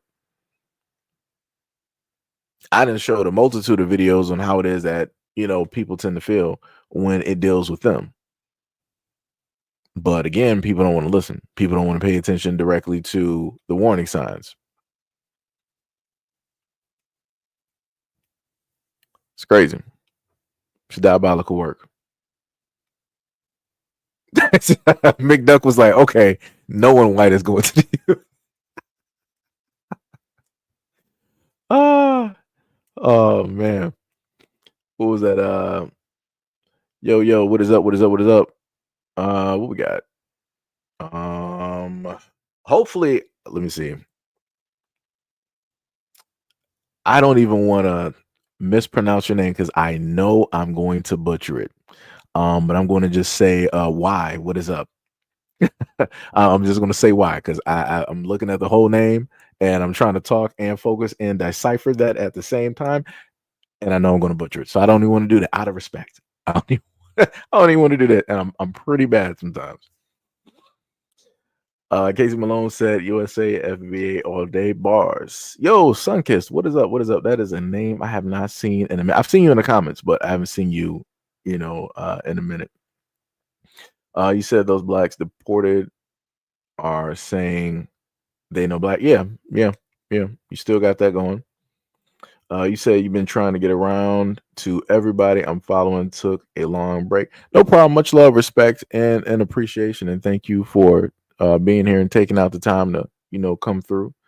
The guy said Spanish ad just played. They watching. I guess I get what you're saying on that one. You said you good, bro. Practice makes perfect. Yeah, it does. But I hate like butchering stuff because I do it all the time. Because even still to this day, brother. Sometimes I'll say terrain rains, but then other times I'll say Torian, and I'm like, I'm completely butchering this, like still to this day. And it's like, and I'm not doing it on purpose, but it's like my mind, and then what I'm directly like it's completely just all over the place. So this is why sometimes I'll say brother Rains. I'll happen to do that because I don't want to further just like butcher the brother's name. don't want to do that. But like I said, oh Lord, here we go with Tippy talking about acknowledge me. Hello, Tiffy, how are you doing? She does this all the time. I think Gail is in the chat too. I'm not. Oh yeah, I did shout out Gail earlier. I did. I just had to remind myself because I see Tippy directly up there. Samuel said, got into an argument with an older Native American dude. He was saying blacks don't need anything because we were treated good in slavery. What? Where do people get this type of logic? Blacks were treated good during slavery. What history is anybody even reading at this moment in time?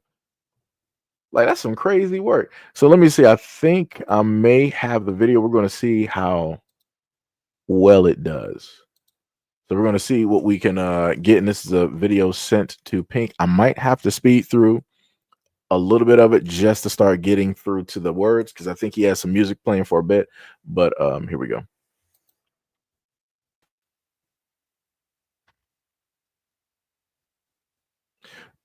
So yeah, during the main portion of this, you're going to have her pretty much screaming. And the reason you can't hear her voice outside of the car, even though the car window is open, is because I had to mute the music. For whatever reason, he decided to just keep the music going.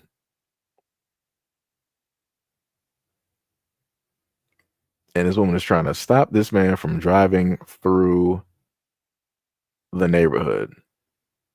She even got the little girl out here.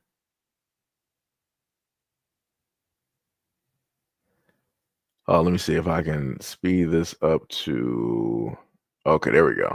Well, let me push this back right there. So I got the captions up there just in case, I'm just delivering medicine. I'm being harassed. I don't feel safe right now. I'm being harassed. I already delivered to the customer. Yeah. I'm just trying to leave. So I think he's calling his job back and Oh, letting there's him another know. way? Oh, he told me to go this way. Yeah, that's what he told me.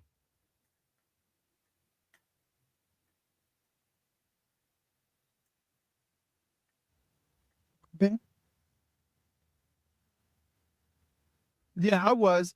And when I had came in, she came out to check me, and I'm like, speeding? I'm not even sure I could drive on this way. Of course I'm not going to speed. So yeah, I try to run away from her. I'm just trying to run away from her. That's it at this point.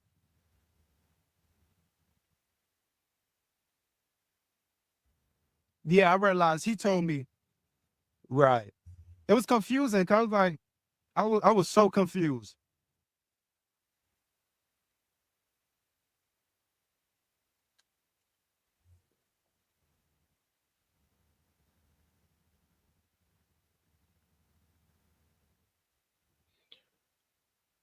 So I'm guessing somebody gave him the directions and he went the wrong way. Even though that sort of looks like a small street.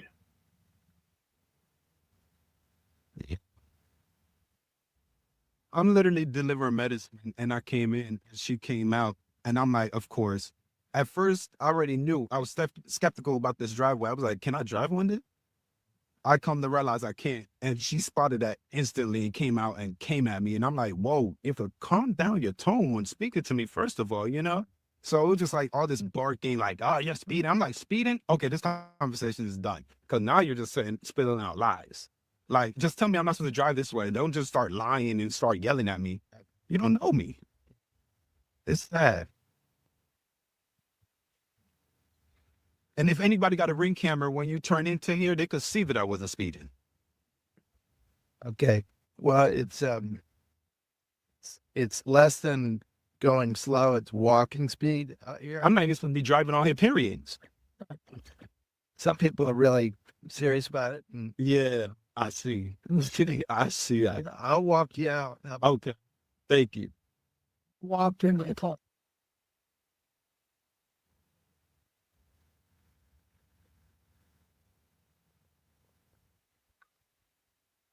So one of the other neighbors who has common sense and realizes that it was a honest mistake is going to basically walk him directly out She brought the of the whole area. neighborhood out on me. This is ridiculous.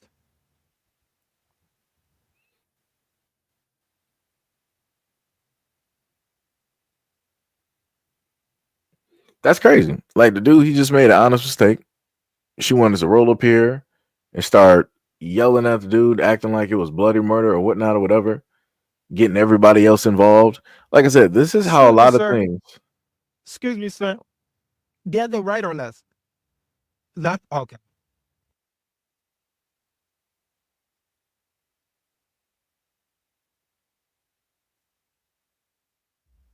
Okay, I'm good. Thank you, sir. Yeah, I'm about yeah, I'm good. She's behind me now, so I'm scared. Is she actually walking behind? That's you got to be kidding me.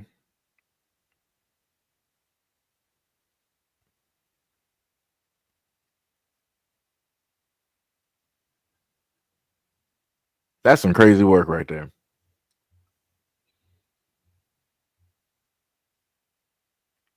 Like you're literally walking behind this dude like you're the police.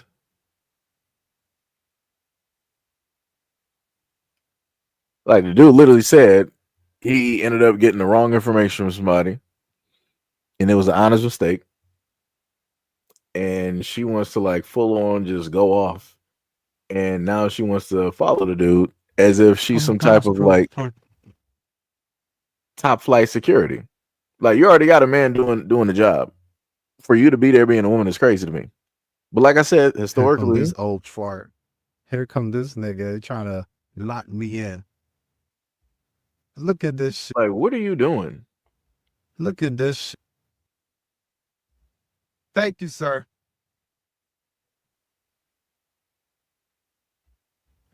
All right. Some crazy work out there.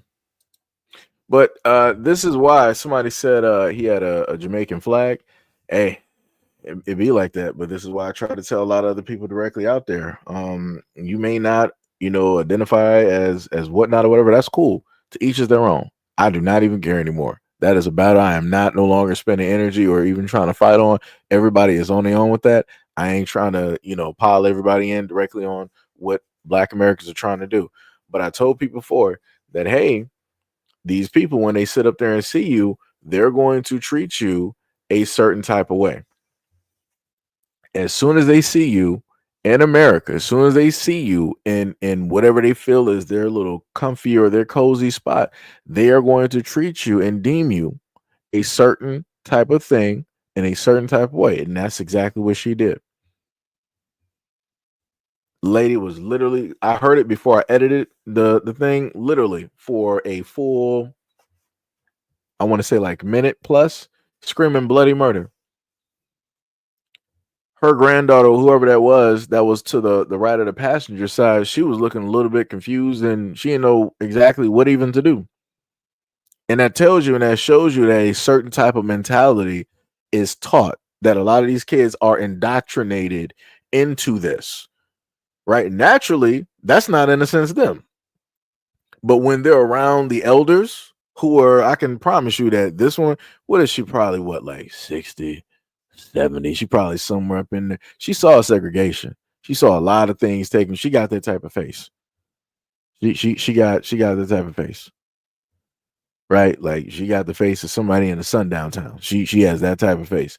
So I can promise you that she has some type of certain types of beliefs when it deals with people who do not look like her, who are not of her bloodline or her specific way of life. I can promise you.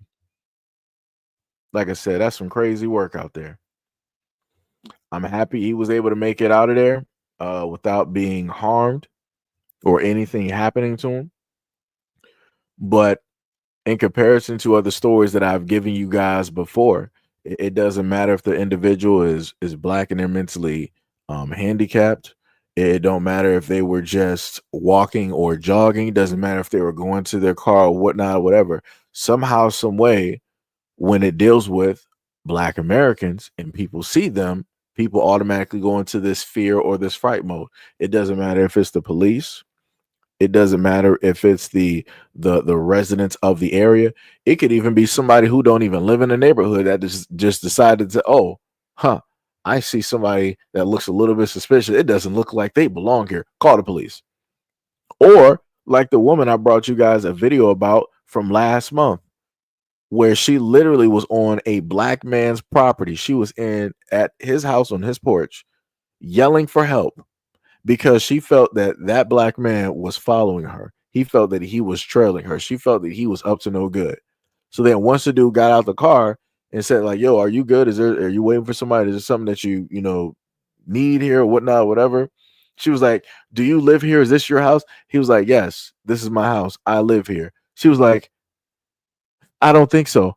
I don't believe you. This isn't your house. And then she grabbed both of her children and started screaming again for bloody murder at a black man's house.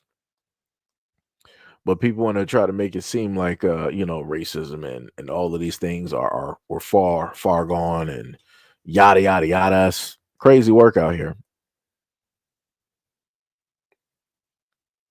She looks like the type that would scream the word on a brother and would lie about any and everything imaginable. Yeah, 100%. 100%. I promise you that somebody in her family was a part of, getting some cities and some towns burned down that were black. I promise you. Promise you. She knows some people. She got some stories. She got some cutouts of some old papers. Oh, you said her name is Michelle Bishop? Ooh. People already got her name out there? That's crazy. Fallen said, he said, I told her who you talking to like that, calm down. In a wooden area with, yeah.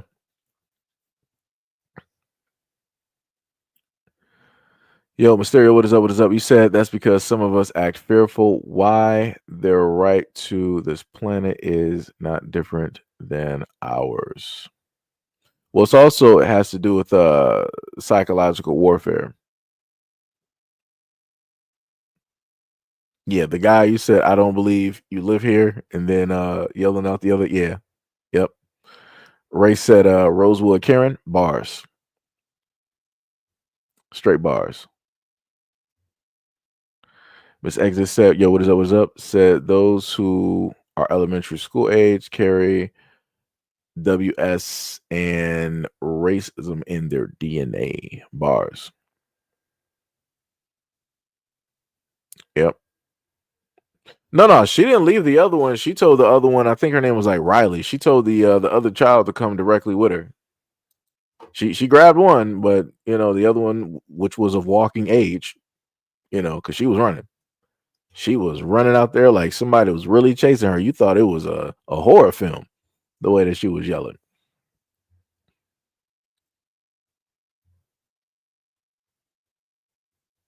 Too Cool said racism and derivatives of it doesn't generally exist until they or their subgroup is the focus of attack and etc. Yeah. Sunkiss said example, I continue to defend the right to take back what the Most High gave to Christians as promised, and some don't like that. Oh, that was in Ohio? I'm not shocked now. I am not surprised. A matter of fact, somebody needs to look up if that neighborhood that he was in,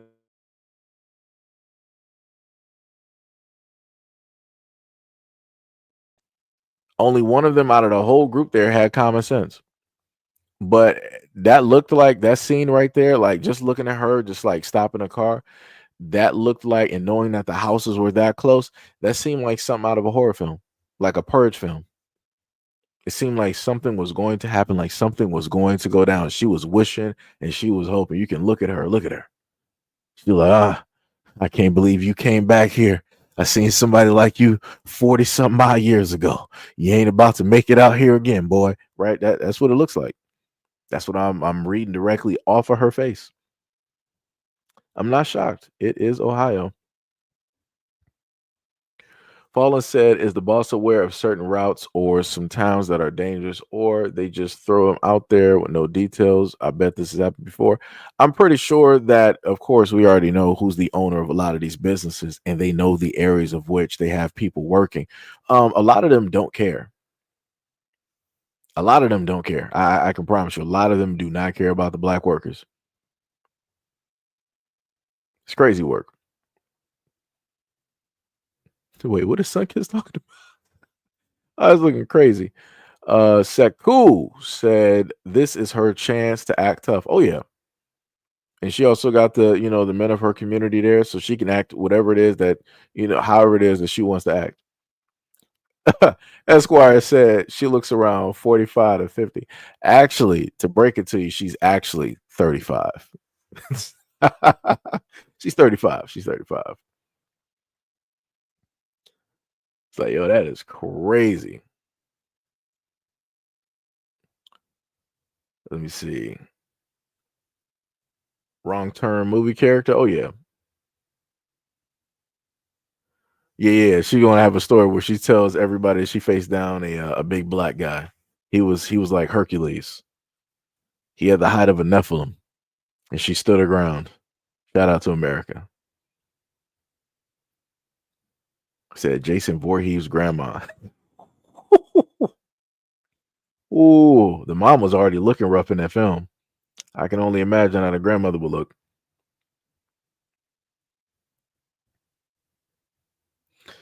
You said he was young and the media took interest for a second. Yeah, they'll take interest, but they know it's not going to garner enough views because everybody is fixated on Trump, immigration, Trump, and all of those things, and especially the plane crashes that have taken place. Those are the main things that everybody is looking at. Oh, matter of fact, talking about the planes, let me just bring up this one video that I was able to see. Hold on, let me see something real quick. See if I can actually. Oh, okay. So before I get there, let me just highlight this. This is something that recently happened, and luckily, this plane did not take off, because if this plane would have taken off, we would have had a whole nother incident that would have taken place.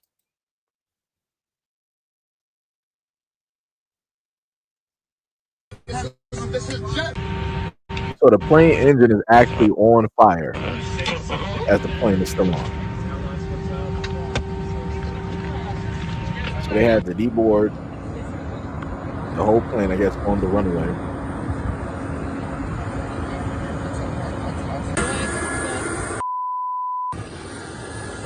So let me go back because it might have not shown it. Yeah, so you got the smoke and everything. So obviously, if there's smoke, there's fire. So you have a fire that is somewhere in, I'm guessing, one of the engines of that plane. And luckily, it was caught on time because there was a lot of people directly on that plane. And we can only imagine what would have potentially maybe even taken place if that plane was able to get into full gear and get directly into the air. If it like fully ramped up 100%, that engine probably would have just been done. It would have been gone. You would have just saw like a fireball on that side of the plane. It's crazy. It is crazy. So like I say, anybody that has to travel, please be very careful. And again, I hope y'all have very safe travels, because I know a lot of people out here just so happen to use airplanes, air travel as well, because everybody doesn't have access to, maybe, let's say, Greyhound may take some days. People don't really have access to the train, so air travel is pretty much the fastest way.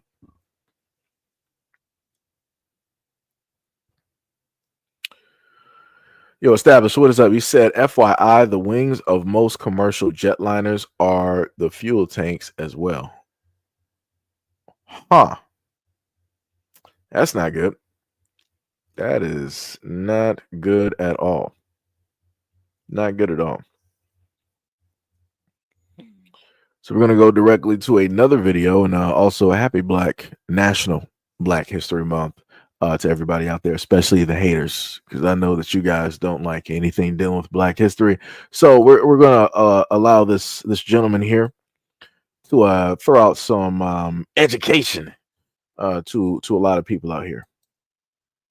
No, absolutely. We'll get by. We'll get smart enough. We're already seeing the pushback now in a lot of ways. A lot of this focuses on what we've done at education. Why didn't we have these fights 30 years ago? And the answer is we knew too much about our own history. I mean, I just pulled some things. Rob, I'm surrounded with 160,000 pieces of original history from Columbus all the way through landing on the moon. And so a lot of that relates to Black history that we no longer teach. If you happen to be in Indiana, you're in the Hoosier state. Where'd you get that name? A Black evangelist named Harry Hoosier in the Second Great Awakening. His converts went there. How many people who live in Indiana know that they're named after a Black evangelist? Probably very few.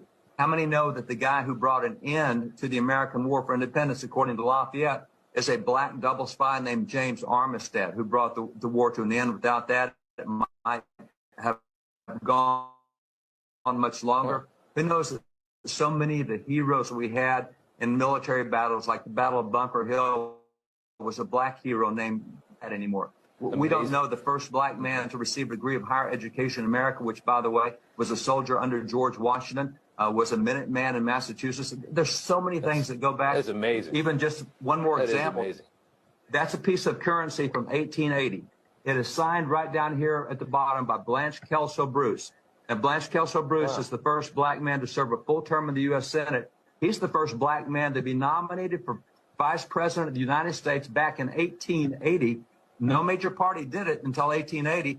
Who hears about him? That currency signed by a Black person in 1880, that he was nominated for Vice President? We don't hear that today. That's amazing. You don't hear that? You don't hear any of that. And our education is terrible in this country. We got to get rid of the teachers' unions, and maybe these kids will learn something in school. David Barton, we appreciate you coming on. That was really good. Thank you so much. You made me feel better. And I'm from Indiana, and I didn't know that story, so I learned something too. Thank you, sir. Great. Thanks, Rob.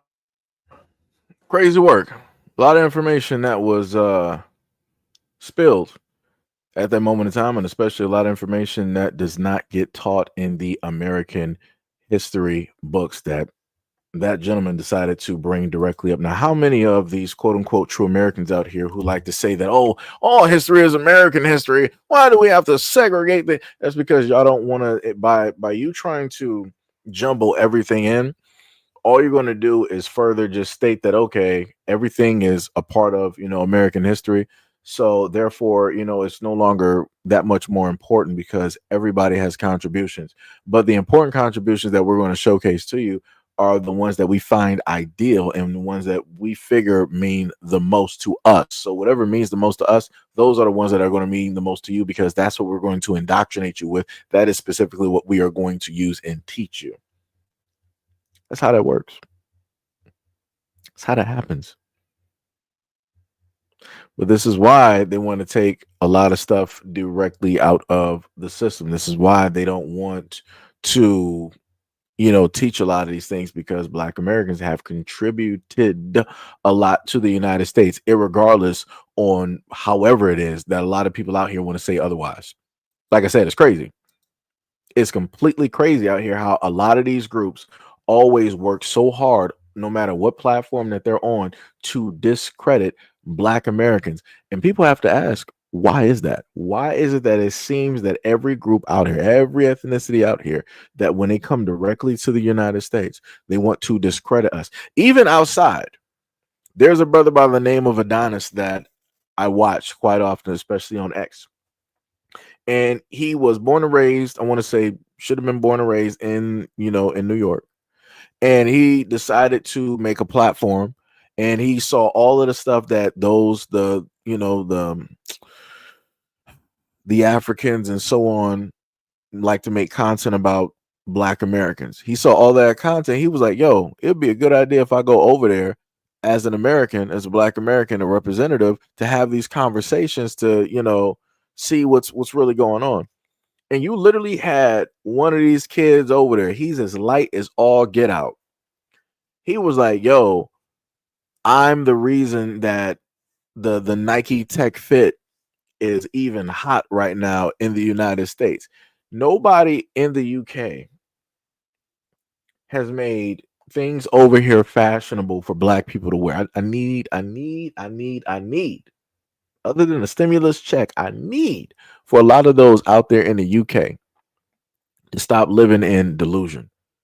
So you mean to tell me that somebody in the UK, barely known to anybody here in the United States, was somehow famous enough to where black Americans were like, yo, Nike Tech, we don't know nothing about that. Even though Nike is here in the United States, we didn't know nothing about Nike Tech. Shout out to the UK. Y'all really put us on it? No, no, no, never in life.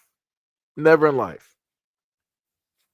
Like, this is, like I said, it is incredibly insane how no matter what black Americans have done or contributed, you will have people that will try to take the throne. You will have people that will try to claim that they did something that we all know that they did not do. That is some crazy work.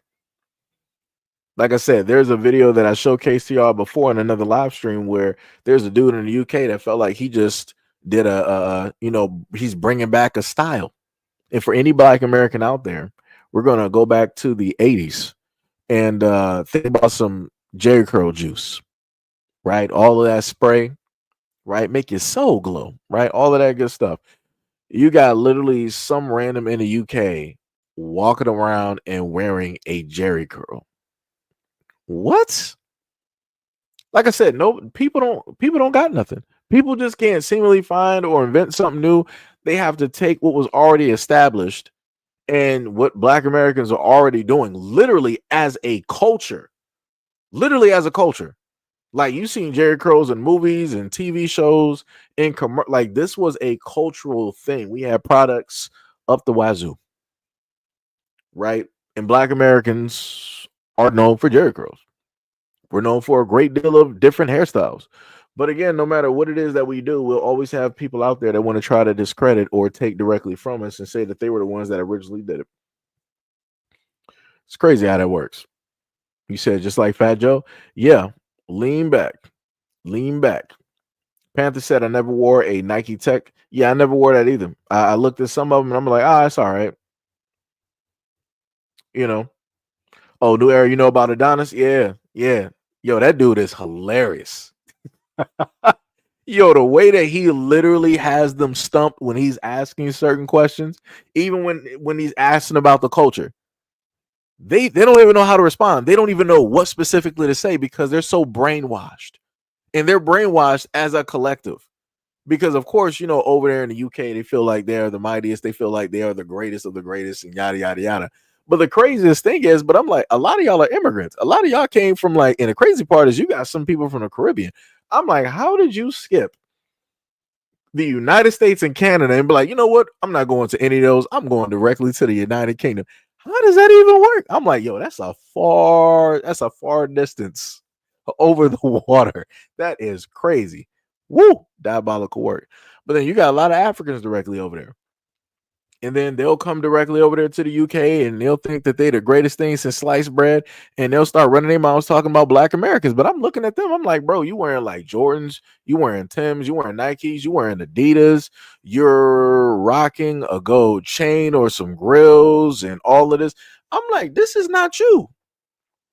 This is not you. You're not going to sit up there and tell me that we're going to look on some hieroglyphics and I'm going to see like an ancient Egyptian rocking some Timbs. You're not gonna in 89 AD or something like you're not gonna you're not gonna tell me that. You're not gonna sit up there and tell me that. You're not gonna tell me that some ancient Egyptians were sitting up there rocking some. Please come on now, because a lot of people like to sit up and say everything started in that. Tim's that is not a thing. That is Jay's Tim's no.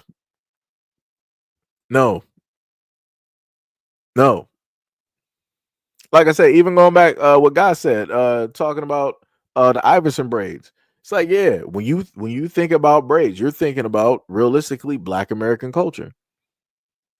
Like when you're looking at all of the many different like designs, we even went to the extent of tagging up the style of the braids with facial hair. Shout out to Luda. Shout out to Ludacris. He was one of the main ones. Iverson had the braids, and Ludacris had both the braids and he had the facial hair. His facial hair game was crazy. Like, he was one of the main reasons I wanted to get facial hair, just so I could start throwing designs in there. Because I'm like, that look cool. That look dope. And it usually went with the design of his braids in some type of way, fashion, or form. And nobody's going to sit up and try to tell me that, oh yeah, the facial hair thing, that came directly from Africa. Every time I see Africans, I don't see people with facial hair. I'll see some. I'll see a few. But full on facial hair, no. It's just like the same thing with looking at Asians. You don't really spot a lot of Asian men with facial hair. You don't spot a lot of young Asian men with facial hair. But like I said before, everybody wants credit for something. No matter what it is that Black Americans do, somehow, some way, we just didn't do nothing. We didn't have no effect. We don't have no culture, yada, yada, yada, all this other type of stuff. Crazy work. Crazy work. Yeah, Star Child said the aesthetic to be Black Americans. Yep. Straight facts. I said XJ 900. It is crazy out here. Oh yeah, Tretch by Naughty by Nature. Yeah. Yep.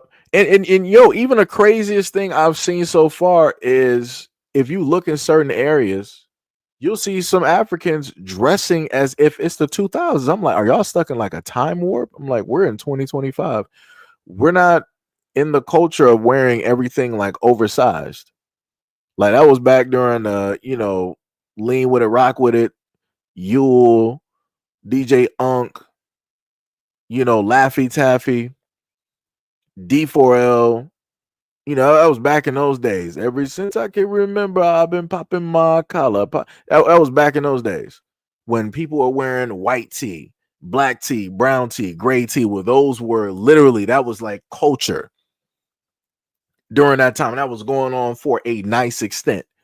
And then everybody else started copying that.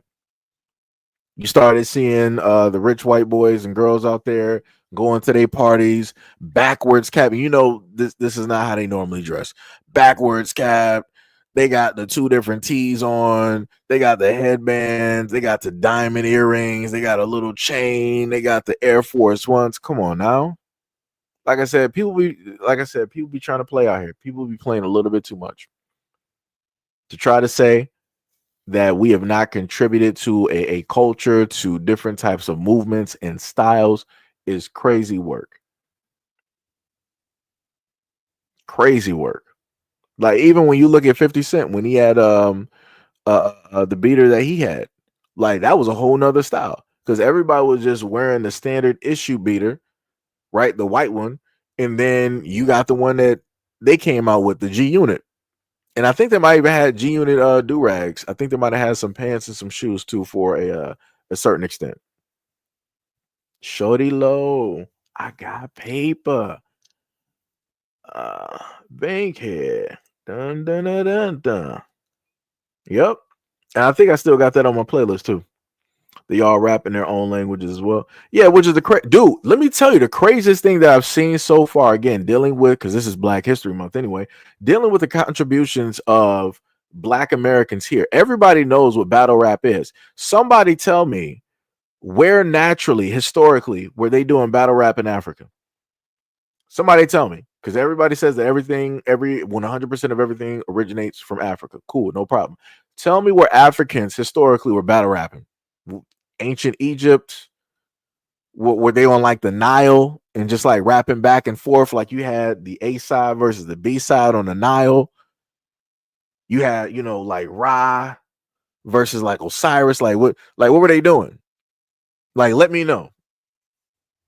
Like, let me know how that was really rocking back in those days.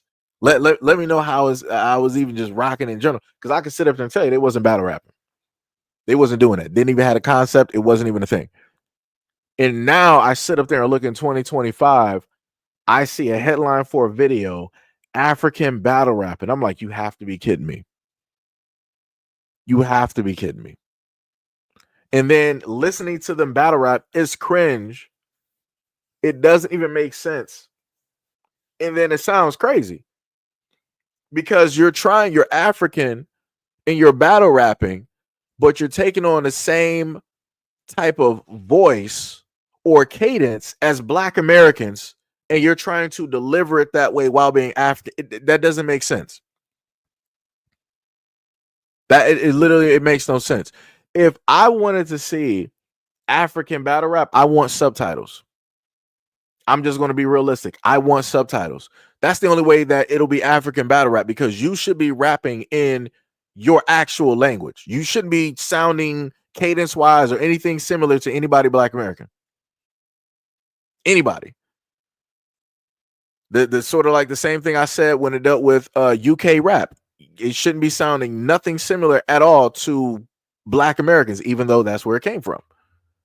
Right. But over time, they started, doing their own thing and rapping about their own places, the things that they were doing, the things that they were seeing. So they added, their own flair and all that other type of stuff and yada, yada, yada. But again, when you happen to look at it aesthetically, you still see Black Americans, from the gold chain, from the grills, to the earrings, to the hairstyles, to the clothing, to people wanting to be flashy about their cars. Same thing, showing off the girls that's barely wearing anything in a video, dancing against the cars or the rappers. Same thing. But like I said before, that's all I'm saying. If you're going to be a African battle rapper, I need you to rap in your own language. I want subtitles. I'm not looking for dub. I'm looking for sub. That's what I'm looking for. How you got a lot of people in the anime section that say that sub is better than dub. I'm the same way when it deals with Africans battle rapping. Give me the subtitles. Give me the subtitles. I'm not trying to hear you speak English at all. Speak natural. Be you. That's it. Crazy work. Crazy work. But like I said, Black Americans have contributed to a lot of things all around the world. It's just the fact that a lot of people don't want to acknowledge. They want to take and they want to disrespect and they want to try to devalue and they want to make money. Just saying.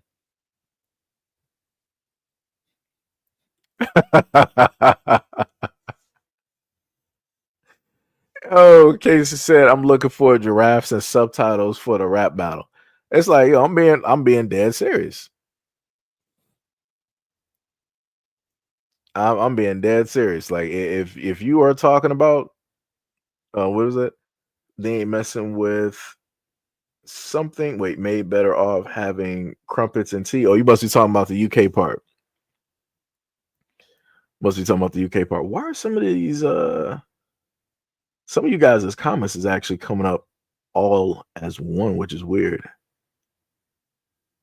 It's great. But yeah, like I said before, if you happen to do it, I want you to rap your own. It's the same thing I felt about looking at Asian rappers.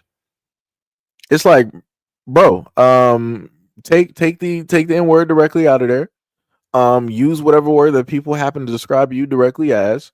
Take out the braids, take out the locks, take out the gold directly in your mouth, take off the chain, take off the J's and all, rap, in your actual language, rap about your culture, the things that are specifically happening, because that was the whole main thing, right? Rap was about storytelling. Hip hop rap, it told a story about, the things that as a Black American that you seen, that you experience, right? You're dealing with storytellers.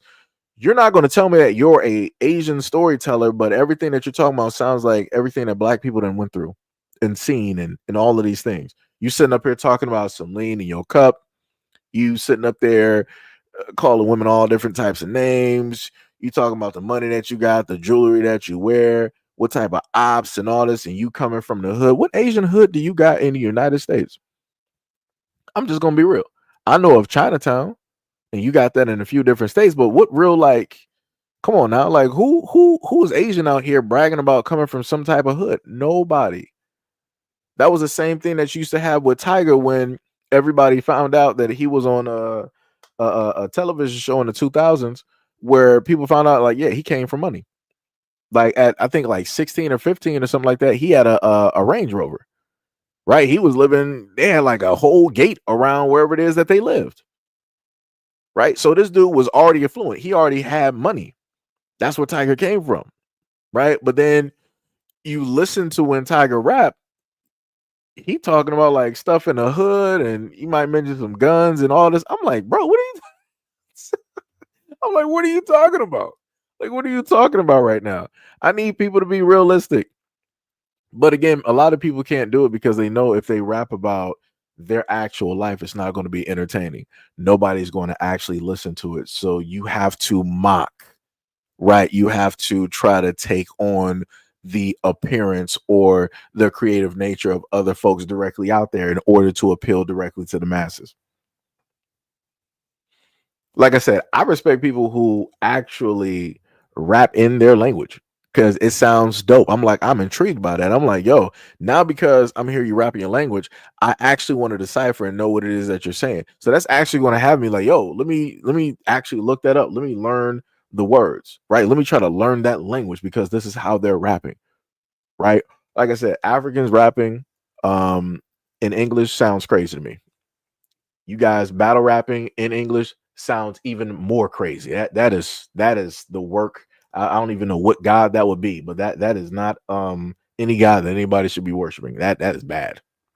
It is horrible. Just gonna be honest. Just gonna be honest. Why I said it would be the most fire Asian rapper talking about kung fu and such. Yeah, it would be dope. Like imagine if you had somebody like Bruce Lee and how proficient he was in martial arts. He was like proficient in rapping, but he was just rapping about his culture. That'd be dope. That would be dope. That would actually be dope. Or somebody like Jackie Chan or something. Jet Li, right? That would be dope.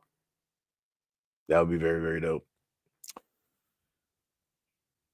Boy, Star Child said, have you seen the video of a group of Asians twerking? Yeah, I think I got that on my IG, or at least I got one of those videos.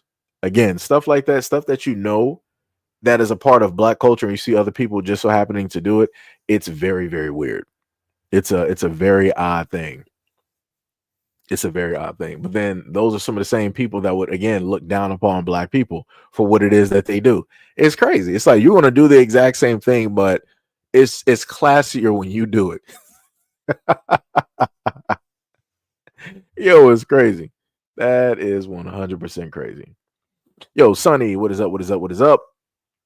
Belize, what is going on? You said the mean streets of Nottingham and Berkshire bars. Straight bars. Not saying now, I do know over there in the UK, they do have their thing going on over there with, with drugs and, people walking the streets and, all the other. So, like, there is, some type of stuff. There are some things, directly over there because, it ain't all, gravy in a sense over there. But yeah, I'm just saying it's it's just looking crazy.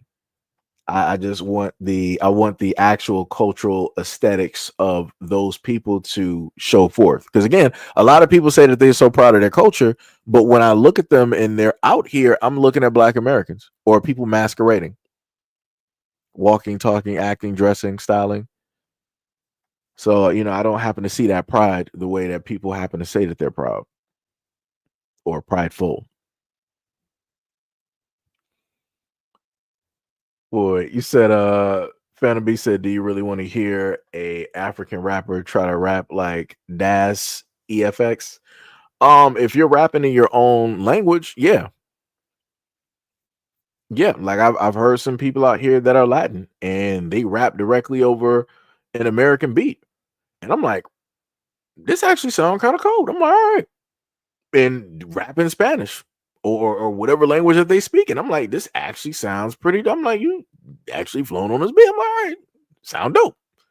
And sitting up there listening, and they're rapping about their own stuff, their own community, their own people, right? Their own families. I'm like, I'm all for it. Hey, you are telling a story about you, right? Belize said they wouldn't last one night in the South or the West. Joshua Carter said, I do believe that glorified Black historical figures have been kind of skipped over and covered up because it's a hard concept for a lot of simple-minded people to accept. Yeah, 100%. Yo, one, what is up? What is up? Said, got these illegals fighting to stay here, yet flying banners in places they are fleeing. Yeah, which is crazy. Thought y'all said they're destroying all the pyramids in Sudan. I am not too surprised. Like I said, that's the war is one of the best ways to destroy a lot of information. Because you could just say, oh, we didn't know that was there. So we just dropped, 92,000 bombs on it. Oops.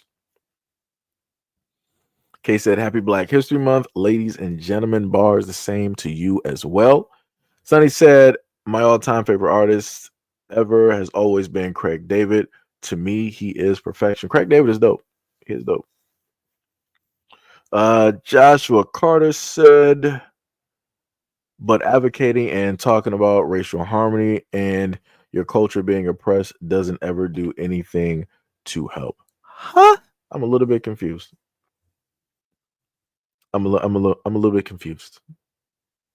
Let me see. You said the only thing that's ever really helped is when people were free and they lived amongst each other and dependent on each other as a community. They become one people, and it was stronger of a bond. No.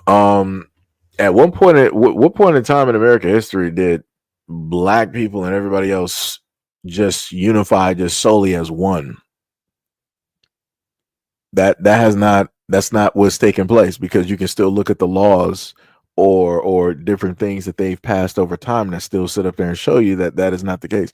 Going back a few years ago, where you had a issue for quite some time where continuously Black kids were being picked out, specifically when it dealt with school, because they had designs in their hair, because they had braids, because they had locks, for whatever reason. And that was just over here, just something very, not even talking about the clothes, the way that they talk, anything, just talking about the hair.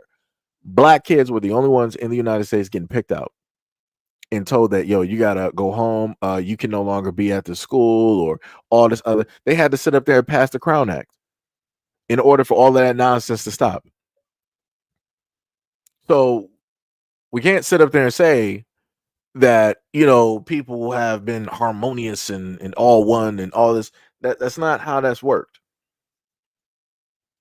You said, well, that's what I mean. Whenever people are actually living amongst each other, and even if they start off just sort of acquaintances, they will wind up as close community, and friends and kids will marry.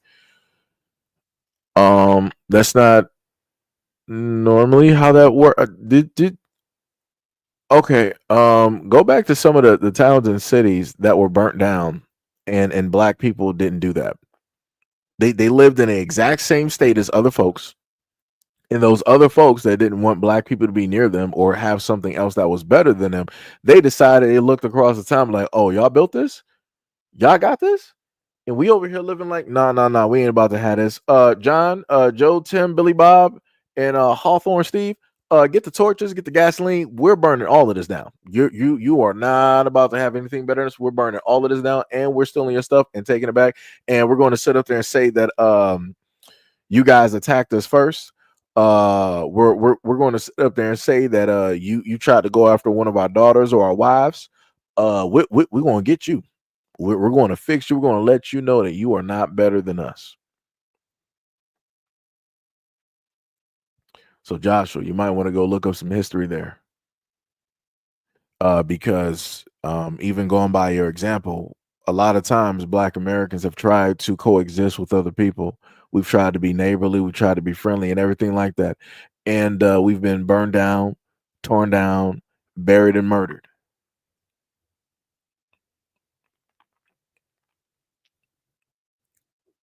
You said it hasn't happened in America quite yet.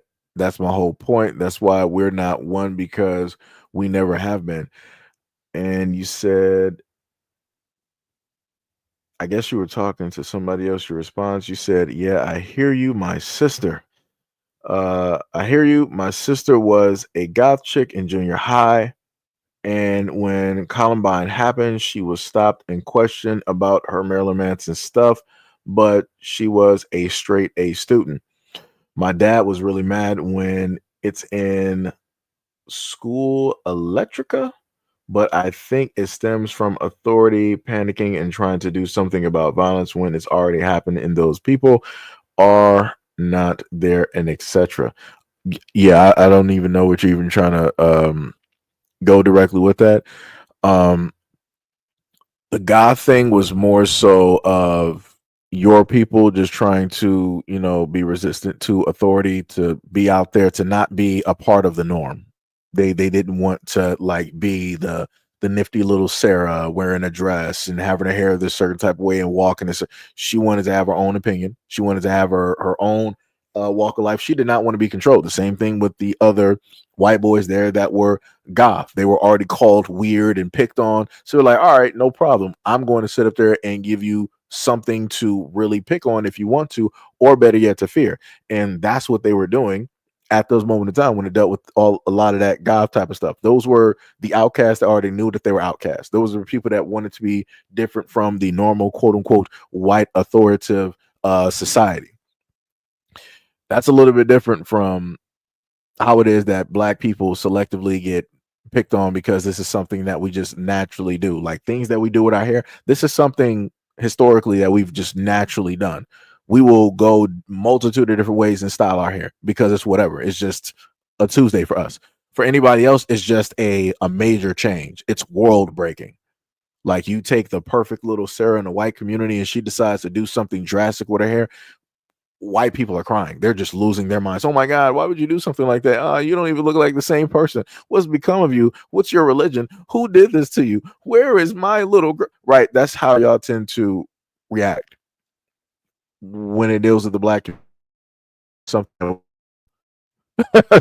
Like it's a clear cut difference. But the other difference is the fact that we will really get picked out over either hairstyles or our styles because culturally these are things that we happen to do. It doesn't matter. You can go from when black men and young black boys were wearing suits in the 1920s, 30s, 40s, and so on, and you can go to the clothes that we wear now, which a lot of people wanted to call urban wear,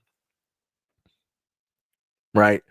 And you can see how it is that they've made laws and regulations like, oh, you sitting up here sagging, we're going to sit up there and create laws so that we can potentially throw more of you guys directly in jail.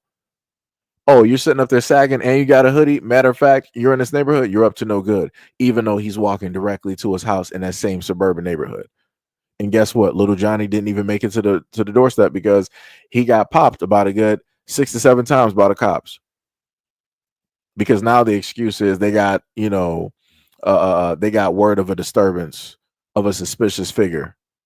He was taking a bladed stance. He was looking like he was trying to fight. He looked like he was about to pull something. The cell phone in his hand was reminiscent of a gun in a dark alley at 3 o'clock at night.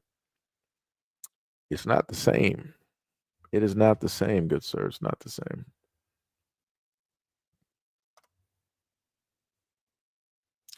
You said, oh, yeah, there's been a lot of racism and oppression and still is to some degree, but not nearly as much or as violent and that kind of systematic nature. But my point is, it hasn't happened yet. Next, you said, all I'm saying is that it hasn't happened yet. It should be that way. And that's the how it's going to come about eventually, I pray. Let me tell you something about prayer. For a lot of Black Americans that grew up during the civil rights era, that grew up during segregation, that grew up during Jim Crow and slavery, a lot of Black people were told to pray by white folks that, hey, soon enough, this pain and everything that you're going through is going to be over. Soon enough, everything is going to be better. And that's not what happened.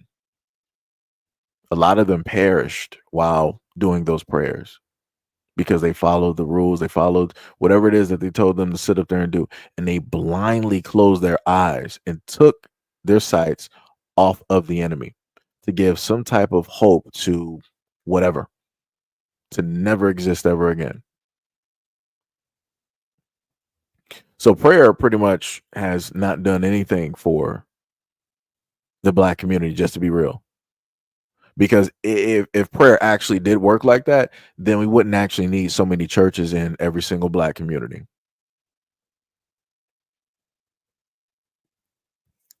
Just saying. Like I said, if prayer actually worked, why would you need so many churches? You would just really need one church per community around the United States that everybody would happen to go to, realistically. But that's not where we are. And then these same churches don't happen to even help out the black communities, even though they tell the black communities, hey, pray, donate to us, tithe to us, give us all of your money and all of your fortune. And it's like, if you're going to donate to a church, you might as well go to the local casino. You might as well play the lottery. You got a better chance of winning a little bit of something back from the lottery or a casino than you do a church. Just saying. And again, this is not to sound, preachy. This is not to dim the lights on anybody's religion. I'm just stating from an observation, and also have gone to churches and also gone to some private schools when I was younger, and basically watching and also understanding the fact that if you ask certain questions, your pastor is not going to have the answer. They're going to chalk it up to something else. You said my point about the God thing in my sister was that you said something about people responding to blacks in the past and they weren't responsible for what had occurred. They just looked like the same type of person that did the violence that the authority is panicking about, and that's why all the goth kids were questioned and harassed when they had nothing to do with it. No, the main thing that I was saying, this is why I brought up the like, when it deals with y'all having like the whole goth thing, nobody had to make a law talking about like, yes, we're going to make it, completely fine and legal for our white kids to wear goth, and they're not going to be judged, they're not going to be put out of schools, they're not going to be, potentially put in any type of juvenile halls or anything like that. Y'all didn't have to do that. It just was what it was, right? Something happened, y'all got over it, and y'all still do the goth thing still to this day, right? And I also want to note that during that timeline of a lot of like goth emo type of stuff, that was some of the best music that y'all were actually doing, right? When we had like the Linkin Park, the Blink 182, and all of these other groups. I can list like more groups. That was some of the great music that I grew up on. Alternative rock, back in the 2000s. I don't know what exactly happened. I'm not sure why a lot of white boys directly out here are trying to go directly into rap and be rappers. That is not it. We need y'all to go back to alternative rock and to start making a lot of that music again. I'm just saying. just saying. Just saying. But yeah, we had to come through in the government and make the Crown Act specifically for Black Americans, so that they wouldn't have to worry about being persecuted in a certain type of way by way of the school system or the bigotry of the teachers or whatever miseducation that they just so happen to suffer from by way of the people that raised them. It's two different things. It's like, yeah, Columbine happened. That's cool. But guess what? Now we got other types of incidences like that continuously happen around the United States. And that same persecution ain't happening because I guess everybody looks like everybody now. So they're not going to make any laws or rules or regulations. You're not going to have the police stopping every, white boy that looks like, Steven that sat up there and did this, back a year ago or even recently or something. Like, it's not going to happen. It's just going to be what it's going to be. He's going to be treated as an individual on an individual basis. When it deals with Black Americans, it's not on an individual basis, it's on a group basis. And that's what the system does. But yeah, you say that you hope that one day that is going to happen. A lot of Black people have been hoping that one day that, white society will see them as humans at a moment in time, and that has yet to happen. Black people are still fighting to this day just to like not have anything happen by the police, just to try to walk home to their own home in their own neighborhood without potentially having somebody stop them and them lose their lives in front of their kids. Like, I done a multitude of videos where you got Black people, just ordinary Black people wearing ordinary clothes, get stopped going to their own car because somebody drove by and thought that that black man doesn't drive that car, he doesn't own that car. And every single time anybody makes these calls and somebody loses their life, or it's proven that the person is the owner of said vehicle, house, or they weren't doing anything wrong, notice how none of the people that call the police never get prosecuted. And 9 times out of 10, better yet, 10 times out of 10, all of them are white. I, as a black person, can't even count on any of my hands or my toes the amount of times that I've literally called the cops on a suspicious looking white person. And I've seen plenty of suspicious looking white people. But yet, I didn't sit up there and call the police. I'm just like, well, you look suspicious. You're in America, so that's already suspicious enough. So it is what it is. It is what it is. You said, well, it's a different culture, but I've never seen any white communities around me where I live that are so united to even care what a stranger or what the girl across the street does with her hair. If you're talking about living in a white neighborhood amongst white people, of course, of course. But if you throw somebody, let's say a 6'2", dark, heavily melanated black man with locks that has on a hoodie and some blue jean pants, probably with some J's, yeah, people are going to start looking out their windows and calling the police. The police are going to be rolling down your street more than you've ever seen them. Like, hey, boy, buddy, need you to step over here. Need to ask you some questions. Where are you going? Who do you know? Who do you belong to? Do you have any type of ID? What are you doing in this neighborhood? Do you live here? What business do you like? It's going to be 99 different questions. 99 different questions.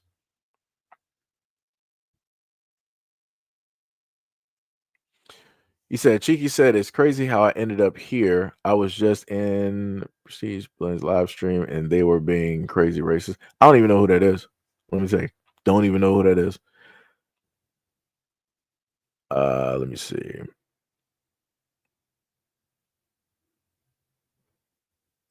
What else we got? Let me see. You said, I don't think it was very good to say what you said about white people would all react and typically act that way towards hairstyles being changed when no group of people this large acts that way. I'm not sure what platform you're on. I'm pretty sure you just got here, so you've never done any type of research, anything like that. But again, I've covered. I've literally covered. You saying no white people, and I'm telling you, look up the Crown Act and how that had to get passed. You had to have people in government pass that so that it reaches over everything. Because in a multitude of different states, you've had black kids out here being targeted because of their hair.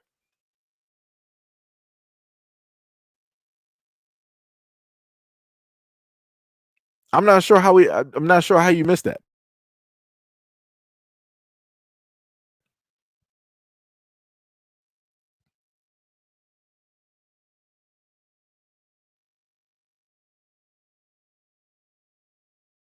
Said people that large.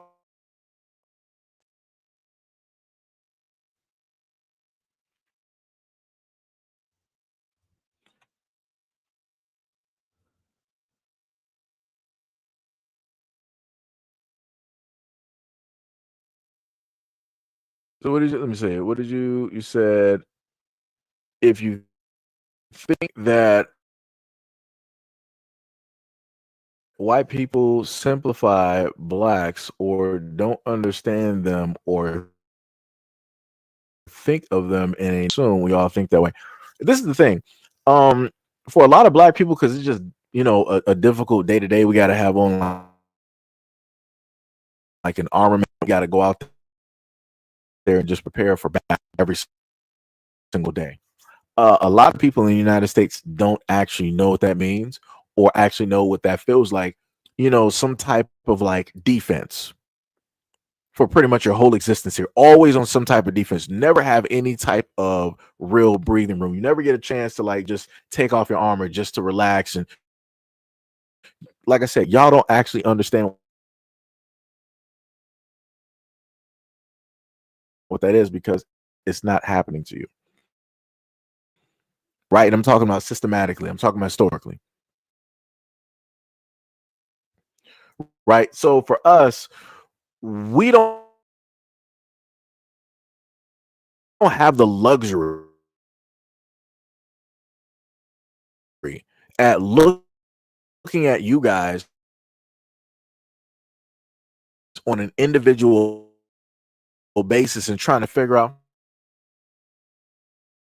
you know what? Joshua here, he is very different from everybody else. Matter of fact, I'm going to put him directly to the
Let me tell you, it's some crazy work directly out here when you decide that you want to have conversations and supernaturally stuff just starts going haywire.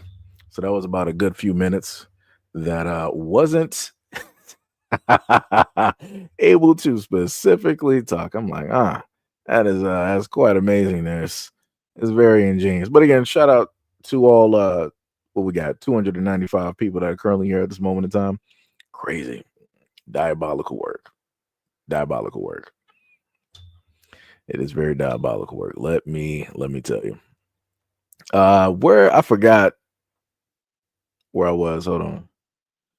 Yeah, so that was about from 20. Yeah, so that was about almost close to like 5 minutes. Yeah, just about. Yeah, shout out for y'all still being here. Wait, become systematic because they are in a position to control many people underneath them. So instead of principle, he's controlling people in every state that are lawmakers and government workers. Trying to see what else he said that I might have missed. Absolutely right about the churches. They're not really needed anymore, and they've never been really good. And be honest with you, sick of a lot of the body of Christ is terribly sick. He said, how do I get to turn away from a casino? All you get is money if you're lucky. Most likely you'll lose your money, but money and love of money is the root of all evil. Trying to go back and catch up here. Gotta scroll back.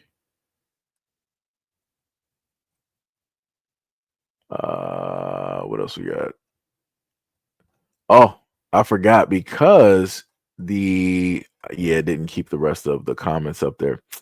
Damn, that's tough. Let me see what else we had up here.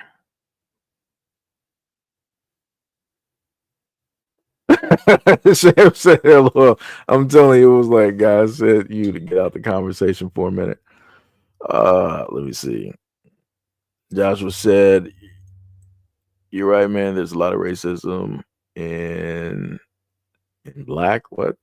Still with it, a lot is not as many people as you think it is. It's just that those people tend to be very noticeable and they are all you usually see. No, the main problem that a lot of people don't happen to really look at is the fact that in a lot of these communities you have outward racism and then you have inward, more quiet racism, where it's like, people are going to be more manageable with it. They'll, smile and do all of these things, but within them, it is there, right? They're just slowly gatekeeping it. It might slither out every now and again, but it's still there. It's still present. It's just waiting for them to sit up there and unlock and just let it go full blown. Versus a person that just doesn't have it. Like if you're dealing with a normal child that just got to this planet, they don't know nothing about nothing. So those children don't know anything about racism. They don't know anything about whatever it is that adults are going through, how adults have been indoctrinated, the psychological warfare, none of that. They're literally a clean slate. Those are literally the only beings on this planet that are not racist. They become racist once they get indoctrinated by way of the system and the people that are raising them and the grandparents that still exist. That's normally how that goes. So yeah, it is out there. It's the fact that, like you said, you happen to see the most noticeable ones. But the other problem is that you have some people that are noticeably racist, but it's disguised differently, like a police officer. We've seen all of the variety of incidences that have gone down with police. And then I've also on this platform showcased to you guys some text messages that have dealt specifically with police and how it is that you've had police out here that were there during a march and they were like, okay, we're going to go after these protesters, right? But then amongst those protesters was one of their own, which was a black officer. And those same cops that were saying that they were just waiting to get at somebody and yada, yada, yada, they inevitably ended up attacking one of their own officers. It was a good 4 of those cops that did that. So like I said, the racism and stuff is still there. It's just covered and it's masked as, something else. But, again, like I said before, the problem is a lot of people don't want to take note directly of it. It has to be the most apparent, racism that people can just so happen to see. It has to be completely obvious for people to actually care, directly about it. A lot of people don't care about the calm, racism. And again, much love, respect, and appreciation, and shout out to any and everybody that's currently here at this moment in time. And happy National Black History Month. You said, I think maybe for it to get to a point of being solved, for the most part, It will take a huge movement, probably a lot of white folks getting together and demanding that things are put in their place to change the situation quickly and to make people feel better about it. And the black community is going to have to give in on a lot of emotional things that they demand sometimes, because to get it done, just because it would have to be agreeable for the people who are slightly racist or don't care or are prejudiced a little bit or just have a difference of opinion. Okay, so that was a black people are not going to give. Black people have always given in when it dealt with the United States, in order to make people feel more comfortable, and in order to coddle them, and in order to show emotional sympathy and empathy. Black people have always, given in, and a lot of black Americans are tired of doing that. Historically, tired of doing that, because no matter what angle you sit up there and take, let's take case in point, right? Giving in, right? You got Martin Luther King, right? They gave in. Everybody was a part of the civil rights movement, as they say, and yada yada yada. People agree with it, and great, right? Who were the main people that were trying to take out Dr. King, who successfully actually did it? Who are the people that tried to put a device directly at his home? Who are those people?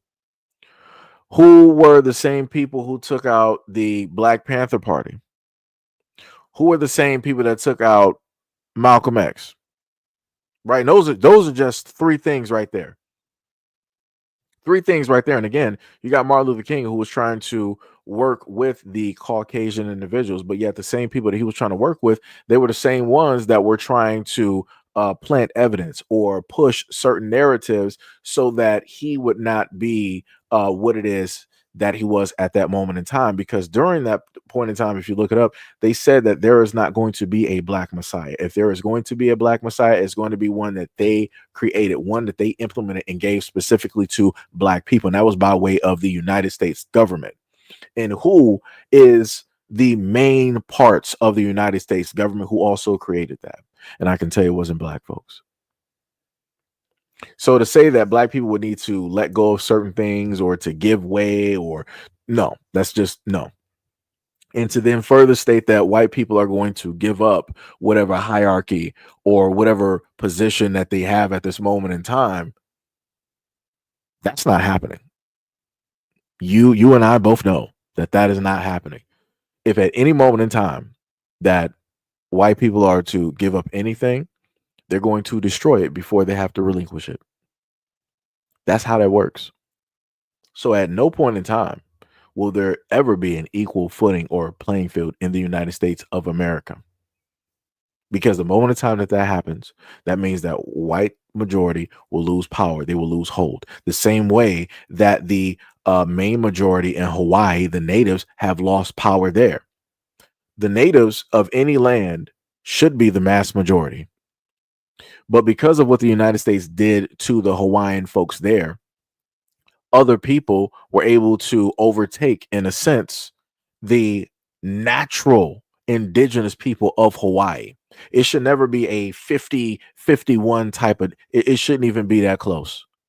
But yet the United States government did that to those indigenous people. They did that. And then later they apologized. But everything was already done. And we see how Hawaii is at this moment in time by way of the United States government. And who is the government controlled by? Other than, of course, the rich and elite. What are the nationalities? What are the backgrounds of all of those folks? And again, I promise you, it ain't black people.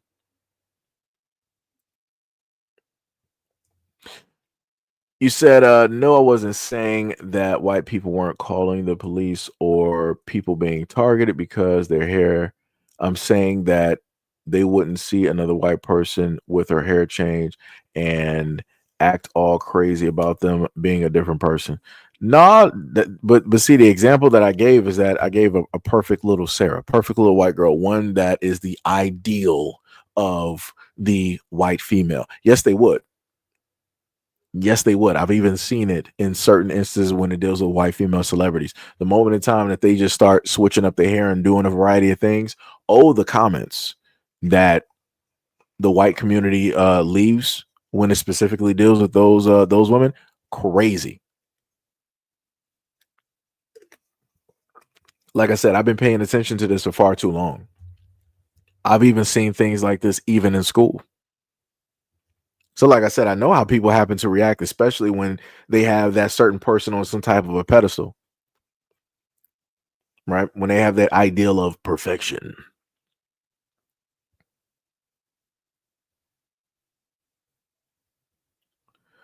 Let's see, scroll through. He said, I understand what you mean. Although I haven't had to deal with a lot of racism towards me, I can certainly relate or understand that blacks have it harder. And that is a very terrible hard path in this.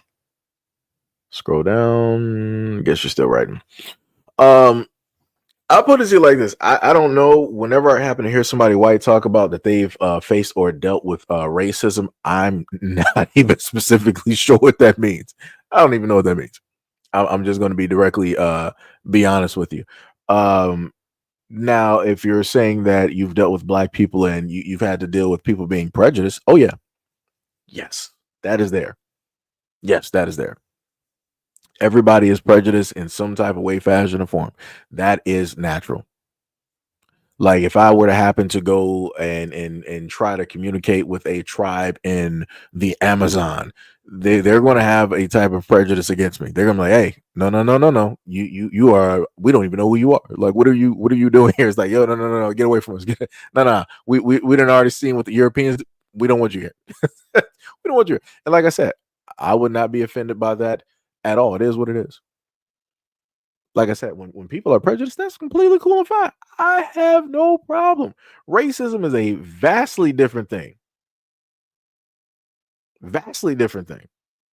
Because I can promise you this. If there's a black person out there, right, that was quote unquote racist to you, how could that quote unquote supposed racist black person, let's say, stop you from driving a car? How could they lock you up? How could that racist black person contribute to you losing your house or your life or your freedom? How could they contribute to you not being able to get a loan or a mortgage?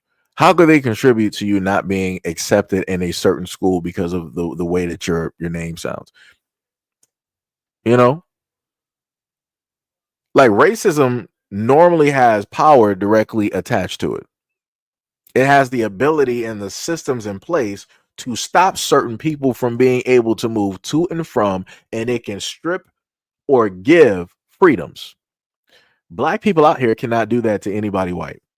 I right now could not be on this platform and decide like, yeah, I'm about to strip away your freedoms right now. I'm about to throw you to the police right now. I'm about to automatically just put you in prison just because. People will laugh. Like, what do you mean? How are you putting him anywhere? He's white. So, let me see. Okay, so let me make sure. Yeah. Okay, then you said, and it's the same scenario as the stranger black kid with the dreads that's walking in a neighborhood and they don't know who this guy is and their little community. It was because there was a stranger and a man who's walking outside of people's homes in domicile and he's not familiar to them, so it draws attention and fear. It's natural. No, it's not natural. You know how many you're talking to somebody that's born and raised in Detroit. This is another black mecca, right? You know how many times I done seen white people in Detroit and I'm like, what are you doing here? I'm like, that's a little bit crazy to me. You know how many times in black communities we've seen white people and we were like, oh my God, we gotta hide. We gotta really call the boys. We gotta call the cops. We're not doing that. And then those same people come up and ask us a question like, hey, do you know where such and such is, or this restaurant, any directions? And black people are like, yeah, sure, this is where such and such is. You go here, you turn the corner, all that good stuff. We don't be afraid. We don't sit up there and run. We're not trying to sit up there and follow y'all. We're not following a car. We're not calling a gang to sit up there and pack you on all up. We're not doing none of that. We're as comfortable in our place as we are because we know exactly where it is that we are. We know that you're lost, so we're going to help you get on your merry way. Like I said, we're not doing anything to antagonize the situation. We're not running up to you, sitting up there like we're going to sit up there and start saying a whole bunch of slurs and this, that. We're not doing that. And we're not about to sit up there and put our bodies in front of your cars to stop you from moving because you don't quote unquote belong in our neighborhood. We're not doing that. I done brought up too many situations and scenarios to showcase those things taking place to Black Americans. But when it deals with y'all don't. How many videos do y'all really have showcasing those things taking place? Like I said, born and raised in Detroit, I've never in my life seen me or my friends sit up there and follow somebody white around the neighborhood. And I done seen white people sitting up there start riding bikes. I'm like, ooh, y'all getting real brave out here. I'm like, y'all must have forgot where y'all was. I'm like, all right, go right ahead, knock yourself right on out. knock yourself right on out. But do whatever you want to do. Like I said, we're not trying to follow nobody. Even though statistically speaking, if I look at the FBI stats, I know somebody might be up to, no good. They might be trying to get some type of narcotics from somewhere. They might be trying to, I spy some minors somewhere. But like I said, even with the stats, we still forego the information and we try to treat y'all on an individual basis. Even given the FBI stats that came directly from your own people. I guarantee you that if the same people who call the police on the guy with the dreads were to see a white guy who has a shaved head or a long-haired guy with a ponytail and he was white, then it's the same thing for anyone who is not familiar and is strange on people's property or close. I've never heard of anybody any white people in a small town or a sundown town calling the police on white bikers or any of the nice boys out here that like to roll around with flags, doing any type of salutes, going back to like the 1930s and 40s Germany. I've yet to sit up there and see that happening. And I got quite a few videos of a lot of white men in white communities going through communities, saying a lot of crazy things that sound pretty German to me. But didn't see nobody. I didn't see no white folks stopping to call the police. They were just going as this was just normal. They did not miss a beat or skip or hop. Just saying. You said racism in itself is a concept that just means a human being is using race and ethnic characteristics to prejudge a person to be good or bad based off of those racial characteristics and differences. You're forgetting the fact of which that white people have literally created a system that is built directly off of that, where they are able to keep their power and also profit and control off of that system. So again, racism has a type of power when it deals with the people who created the system and also the wording and everything else around it. So you can give a definition. You can say exactly this is what it is, but I'm looking at America, born and raised, lived here, been through a lot of things as a black boy, as a young black man, and as a black man at this current moment in time.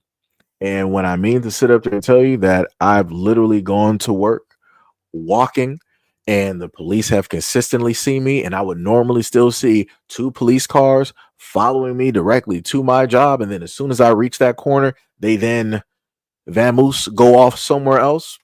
Yeah, no.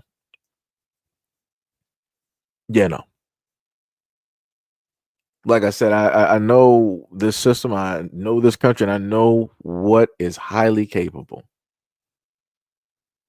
There are a multitude of instances that I might not have been here if we would have decided to make the wrong move. So, like I said before, it's a very interesting thing. You know, people come from various different lives directly out here, and it shows. You said you just admitted that it happens that way, so I'm just saying it's natural, as in it's what naturally. No, no, no. I said if people are prejudiced, that's different. Racism, prejudice, racism. Everybody is prejudiced to a certain extent. I didn't say everybody was racist. Didn't say that at all. Now, if I were to sit up there and talk about America, yes. If I was talking about the white majority here, yes. And that has to do with the education that a lot of you guys have been taken in, have been indoctrinated by. A lot of your elders are still around that were around during segregation and all of these other types of times. Like I said, who was it? It was what's the name of the head of the Cowboys? Yeah, people had a picture of him back during those days, and people tried to get online and excuse it, be like, oh well, he was young during that time. He didn't understand what was going on. He understood full well what was going on. Those are his boys. Those are his guys. And I promise you, he knows those guys at this moment in time. And they still think back to a lot of those times. And this is why you had what was the guy? I forgot his name because I did a story on him too. It was a guy that used to own the Lakers.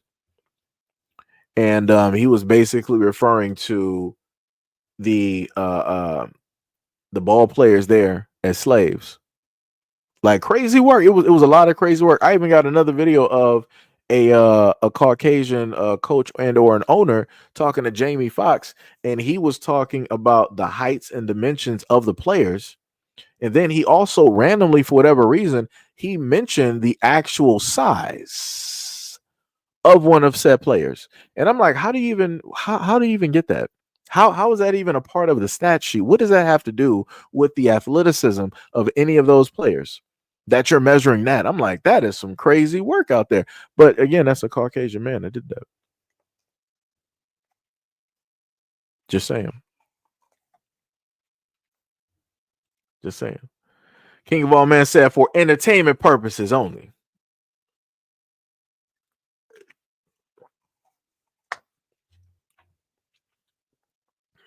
Let me see. You said this is not really a logical argument because you're just saying that because you've lived in Detroit and you accepted that some white people on your property or near your house doesn't mean all blacks do. Have you not met black people in the South? They are some of the nicest folks that you will potentially even meet. Especially when it comes down to white people. Like I said, down south hospitality is a thing. That is not a legend. It is not a myth. It's not some type of mythical creature. It is a actual thing. And as I'm going to sit up there and reiterate before, there's too many instances that white people can go into a variety of different areas and they will survive because they are white. Now, if I just so happen to sit up there and take myself into a lot of these areas, I might not sit up there and come out of there too well. I'm not gonna come out of there too well. Like I said, white folks can go directly into some different areas. It might be some gang type areas and wearing some colors, and people might feel a certain type of way, but then they'll be like, they white, they don't know nothing about this. You look lost. Let me help you get out of here as quick as possible because you ain't even supposed to be here right now. Go back, turn, go use this driveway, turn all the way back around, go straight, keep going straight, and keep going up until you hit the highway. They'll do that. They'll do stuff like that. Let me sit up there and walk into that same situation wearing a certain color. I'm not getting no directions. I'm not getting let directly out.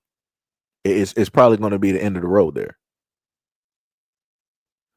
So, like I said before, and I'm trying to sit up there and tell you, as a Black American, there are too many times that Black Americans around the United States are literally nice as all get out to white folks.